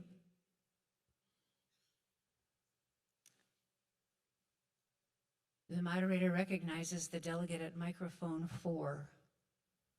Yes, Gary Walter, delegate from Mission Hills Covenant Church in Rancho Mirage, California, also a president emeritus of the Covenant. I do want to clarify that one position where executive ministers are reporting to a vice president. That's not actually, as Tammy's explained, that's not actually the structure. I just want to read from our bylaws that says this: an executive minister shall be accountable to the president and shall report either to a president or vice president is the amendment. But the point is, there used to be 12 direct reports to the president, which was unmanageable. And so the covenant instituted this position of executive minister of ministry development in the office of the president to serve on behalf of the president, to be the president's presence and liaison to those executive ministers. And my understanding is there's no change in that principle that this reorganization would represent. Thank you. The moderator recognizes the delegate at microphone 2. Thank you. I'm Sarah Sosa, representing Faith Covenant Church, Burnsville, Minnesota. Also serve as the Director of Children and Family Ministries for the Northwest Conference and the interim children's ministry team lead for the denomination. I noticed in the structure that we have accounted for support and professional development for credentialed clergy, and we're adding a space for developing lay leaders. My question is, was any consideration given or space given to what we do in the way of supporting and developing non-credentialed staff for churches, in particular children, youth, and family ministers, who about 2/3 of that group are not credentialed? And I think given the climate in which we minister and the challenges that we're up against, we're way past hiring people who just like kids or just like teens. They need real support and real professional development, and I would love to understand where that's accounted for in the new structure. Thank you. Yes. President Chammy, please. Thank you, Sarah, and thank you for serving in that role. It's a really important role, and it was vacant for a very long time, and so we just now have a phenomenal new team that is serving in that interim role, and we'll evaluate that structure, of course. We also have an interim an interim youth team as well with a leader that have been unbelievably effective in getting a lot done in helping our youth workers. That is a reality of today, that we have many more people who are not paid. And even though the chart looks like everything's in a little box, those arrows underneath really indicate that there's a lot more collaboration happening here. And frankly, there is collaboration between serve clergy and serve locally. Some of our funding through the Lilly grants comes through our Develop Leaders office because we have the talented Marty Berger who's able to apply for funds and receive them and to help us administer those. But I see this as a very collaborative model with 3 mission priorities working together and providing support. And this is a reality I've been aware of for a long time. It's true with youth workers as well, that we have many churches who have lay people acting in those capacities, and we need to provide coaching and other things and other resourcing. So, Sarah, as part of that team, you'll probably be a part of those discussions. Yeah. Just to clarify, there are a number of people who are serving not as lay leaders, but they're hired staff, and they're not credentialed, so they don't have access to the resources that Develop Leaders through the Lilly grants give to credentialed clergy. Yeah. It's one of the reasons why we created and developed Lunchbox, so that we could serve non-credentialed people and get some of this training to them. I just would love to see it represented officially in the organizational structure in some way. Thank you. Absolutely. And even though, you know, everything's not spelled out, like making deepen disciples isn't spelled out, evangelism and discipleship, because there's not enough room on this little chart. Those priorities are huge priorities. Children and youth came up as significant priorities under discipleship. So I think what you're presenting is valid. I don't know that our current system solves it, but I'd like to think we can move towards a structure that provides that kind of resourcing for staff as well as credentialed staff and lay people. Thank you. Yep. Thank you. The moderator recognizes the delegate at microphone 2. Diane Borden, Council Tree Covenant Church in Fort Collins, Colorado. And you've hinted at it already, but similarly to Paul Knight, who wanted to just make note of evangelism, I just want to make note of children, youth, and families on this chart, just to make sure, you know, point of clarification that they very much so are a part of this, even though it's not typed out. And one other quick question. Serve Locally is a huge, massive department now. And I am quite confident in Paul Robinson's ability to gather teams and develop a phenomenal staff. But I'm just concerned that that's too much of one person. And so I just sort of wanted to make note of that and make sure that he's really okay with this, because it's big. Thank you. Deb, did you want to address? Paul Robinson is amazing, so I have no concerns whatsoever. Right? Well, Yeah. You know, scope is always something that we consider, and these boxes obviously don't show that. Oftentimes when we hear comments like that, remember our lens and our frame is knowing what we know and knowing how it's been, and it's hard for us to see something that's different. These roles are truly leader roles, but what we ask people to do often is to be leaders and doers and ministers and this and that. And one of the things that I think that you'll see as part of this change process is that leaders being leaders. We have really wonderful people, and we have additional leaders that aren't on this chart, but we have directors and managers, and those people are really good at what they do. But like you're saying, they could use a leader that helps develop and can consolidate and can collaborate across the board, as opposed to just in one area. And I believe, given Paul's experience with leadership development, that that's exactly what we need to be able to do it. So I understand it, but I think that the structure and the way that it is from a leader perspective is different. Thank you. We have barely got time for one more delegate. And so at this point, I'm going to recognize the delegate at microphone 1. Thank you, Madam Moderator. Peter Frost, Brookdale Covenant Church, Brooklyn Center, Minnesota. I'm curious, just listening to the room, I don't know if this is for, against, or a question.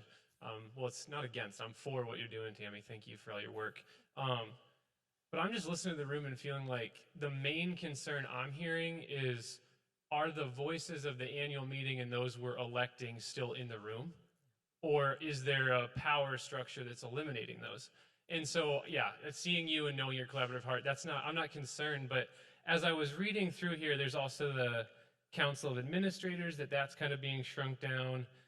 The Council of Superintendents, who's present there, is shrunk down. And I'm curious if there's a way to separate out those different things into different votes, because I'm recognizing, I don't think that you have to, with the new structure, that you need to shrink who's in the room at the Council of Superintendents. And I think with the new structure, if I'm reading it right, there wouldn't be a need to shrink who's present at the Council of Administrators. And so as I was listening, I'm just curious, and yeah, I don't know what page am I on? You guys will find it. So yeah, go, yeah. Thank you. We've got like 2 seconds. Okay. Council of Superintendents isn't shrinking. It's still going to have the people that are on the council now. So I don't know,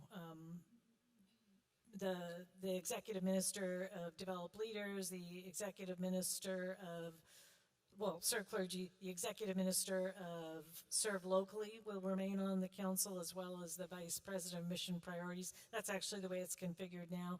And the council of administrators is kind of like a team in your church that no longer functions the way it was originally designed, hasn't functioned that way for quite some time.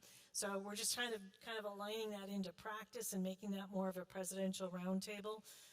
Not to be exclusionary, but there's not a lot of decision-making that really happens there that would feel like, oh, there's some loss of power or authority. It hasn't been, experienced in that way. Thank you. I hear you and believe you. At this point, the 30-minute limit on debate has been exceeded. So we are at a point, according to our standard rules, where we would be moving on. And we would be moving on to take a vote. So, delegates, are you maybe I need to repeat the motion for you, if I can find it again. The motion before you is to approve the bylaw amendments as found under Agenda 12A in your delegate notebook and as presented. It does not require a second, as it is coming from the annual meeting officers and the Covenant Executive Board. Are you ready to vote? Wonderful. Please open the vote. Delegates, please vote.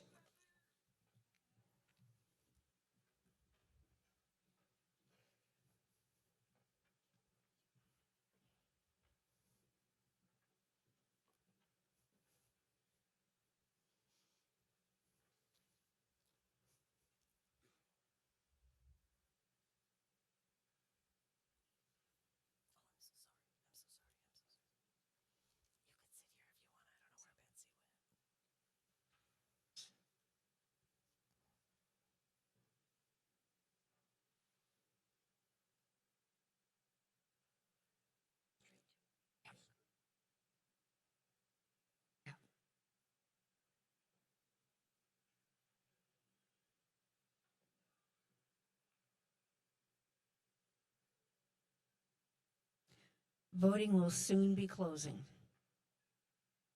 5, 4, 3, 2, 1. Please close the vote.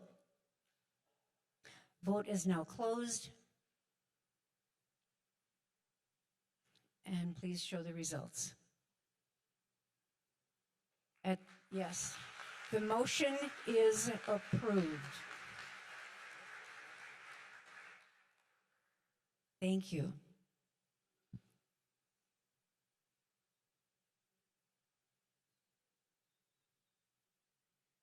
The moderator recognizes Paul Lassard. Oh, wait a minute, before we go there, we're going to run a little bit over. It's my computer says it's 4:56, and we would very much like to close our time together today with the joyful time of recognizing and accepting new churches into the covenant. So we're going to extend the time, and thank you so much for understanding that. This is worthy of your time.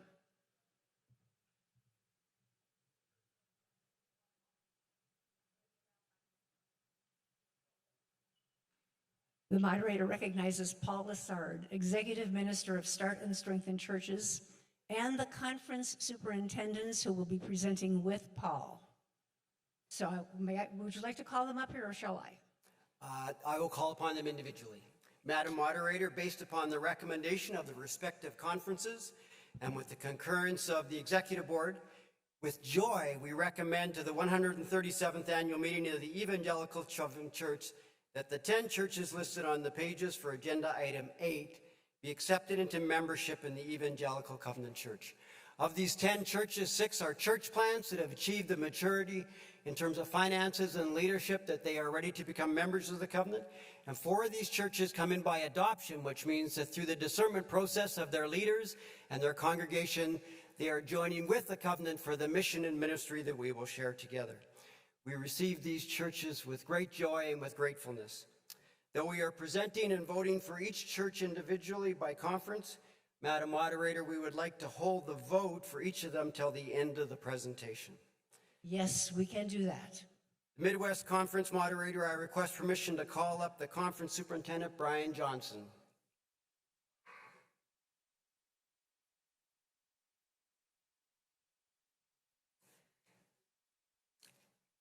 Madam Moderator, presenting New Community Covenant Church in Kansas City, Missouri, applying for membership in the covenant. Representing the church today is Jessica Springer from our Kansas City Church Planting Network.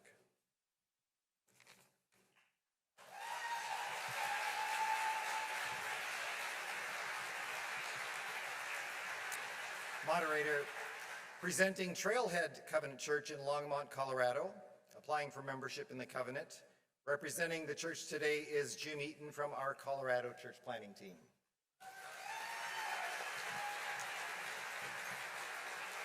And Madam Moderator, presenting Hillside Community Church in Denver, Colorado, applying for membership in the covenant. Representing the church today is Pastor Brandon Go. Wonderful. I am supposed to repeat this, so I'm going to do that. For the Midwest Conference, New Community Covenant Church in Kansas City, Missouri, Trailhead Covenant Church in Longmont, Colorado, and Hillside Community Church in Denver, Colorado. The Central Conference moderator, I request permission to call up Conference Superintendent Danny Martinez. Absolutely.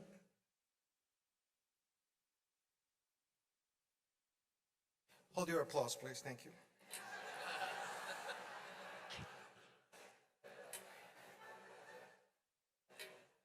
Madam Moderator, presenting Uptown Covenant Church from Chicago, Illinois, applying for membership in the covenant. Representing the church today is Pastor Jeremy Falke and his lovely family. And some members.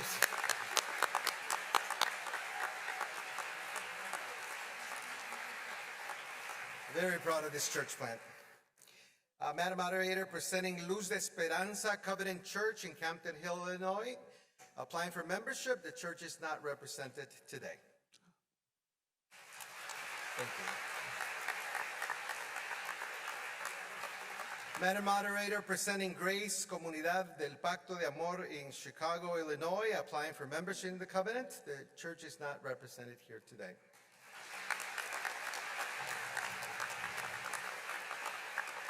And lastly, Madam Moderator, presenting Iglesia del Pacto Evangélico Nuevo Amanecer in Chicago, Illinois, applying for membership in the covenant. The church is not present here today.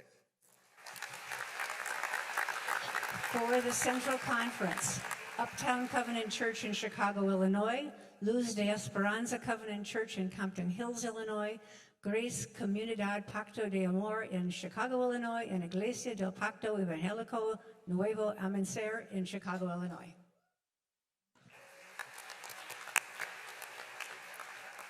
The Pacific Southwest Conference, Madam Moderator, I request permission to call up Conference Superintendent Brian Murphy. Granted.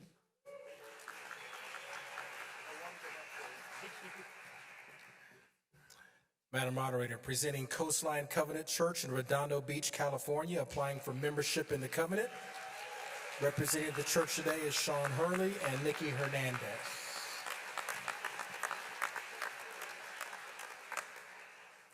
Madam Moderator, presenting Harbor LA Covenant Church in Los Angeles, California, applying for membership in the covenant.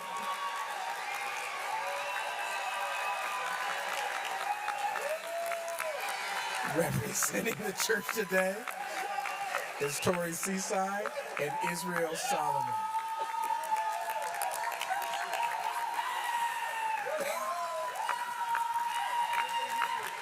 Wait a minute. I have to repeat this. For the Pacific Southwest Conference, Coastline Covenant Church in Redondo Beach, California, and Harbor LA Covenant Church in Los Angeles. See, I told you it was going to be a time for celebration.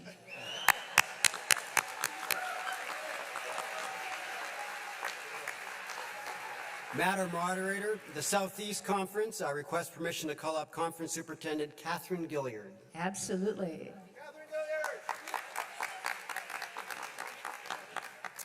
Madam Moderator, we are presenting Rock Harbor Covenant Church in Melbourne Beach, Florida, applying for membership in the covenant. Representing the church today is Bill and Jackie Clifton.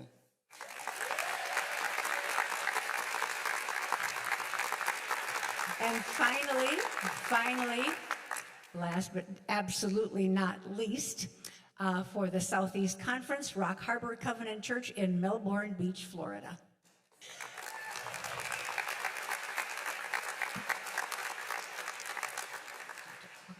Now that we have received all the recommendations on the churches applying for membership into the Evangelical Covenant Church, we will prepare to vote. Remember, we are voting for each church individually. So we are going to be extending the voting time. You'll get 3 minutes so that you can have the opportunity to vote for each church that has been presented. Now, with all of the enthusiasm that I heard in greeting these churches, I ask you, are you ready to vote? Please open voting. Delegates, please vote.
Taking a while. Look, like only 480 last one.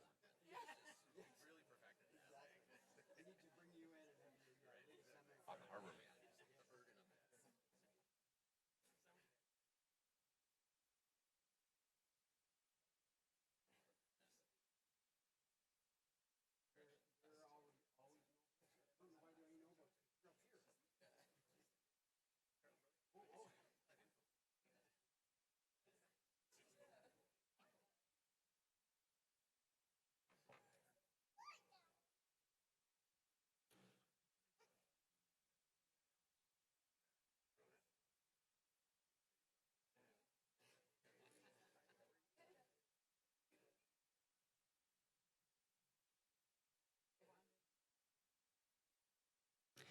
We have reached the 3-minute mark on voting. Do you need more time to vote? We'll keep voting. Thank you.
The conversation suggests to me that you are done with your voting. Are we getting requests for help?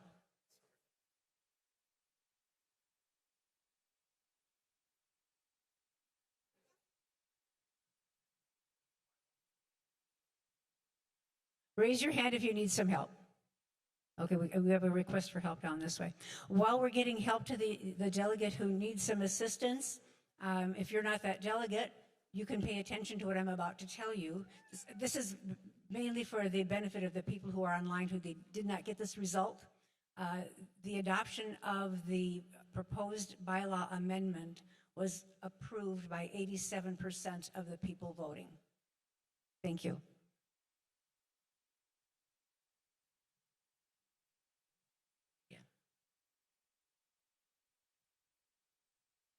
While we are waiting for the completion of the voting, allow me to draw your attention to the Covenant Ministry and Mission Report, which is provided in your delegate notebook. It was included in the delegate notebook mailing, and there is an electronic version on the Gather 2023 website. It states that over the next 2.5 days, you will be hearing additional verbal reports from the treasurer of the Covenant and leaders of our affiliate organizations. This in addition to the report that we heard earlier today from our president.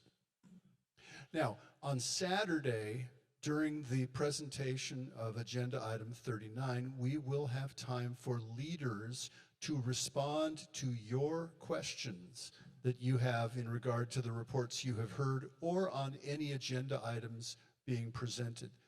If you would like to submit a question for leaders to respond to on Saturday after lunch, please email your questions to governance@covchurch.org. governance@covchurch.org, and include Agenda 39 in the subject line.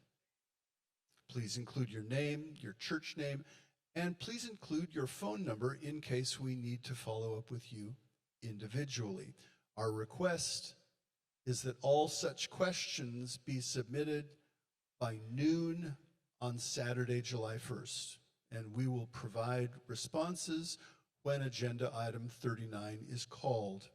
Any questions that are received after noon on Saturday will most likely be responded to by other means of individual communication, since they will have missed the deadline.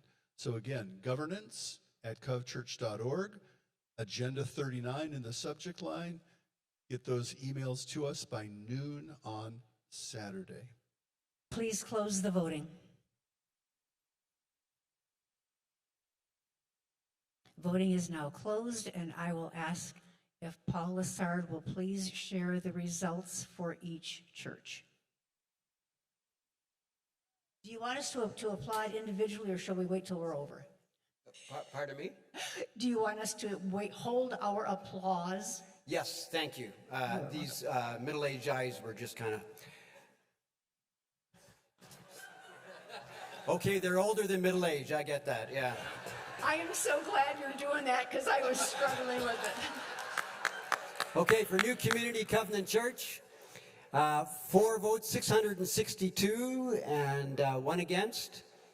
For Trailhead Covenant Church, 665 for and none against. Hillside Community Covenant Church, 664 for, 1 against, or two against? 1 against, sorry. Uptown Covenant Church, 663 for and 3 against. Louise Esperanza Covenant Church, 666 for and 2 against.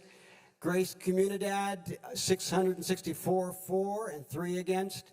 Iglesia del Pacto Evangelico, 652 for and 3 against. Coastline Covenant Church, 667 for, none against.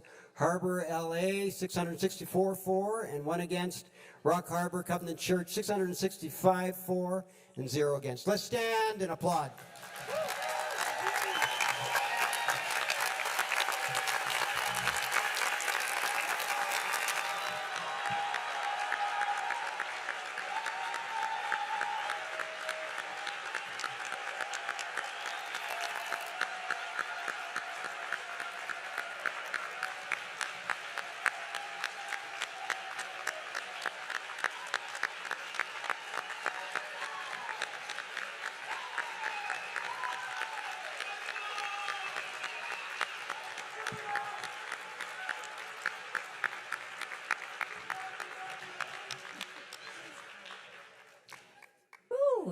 Thank you.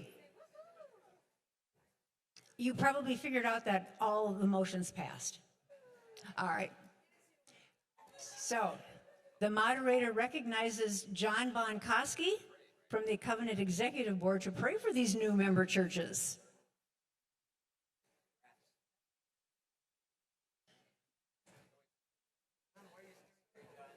Gotta listen, even if they're walking, it's okay. All right, if you're comfortable, if you want to sit where you are and extend your hand to those who have already left the stage and for those on the stage, and pray with me, please.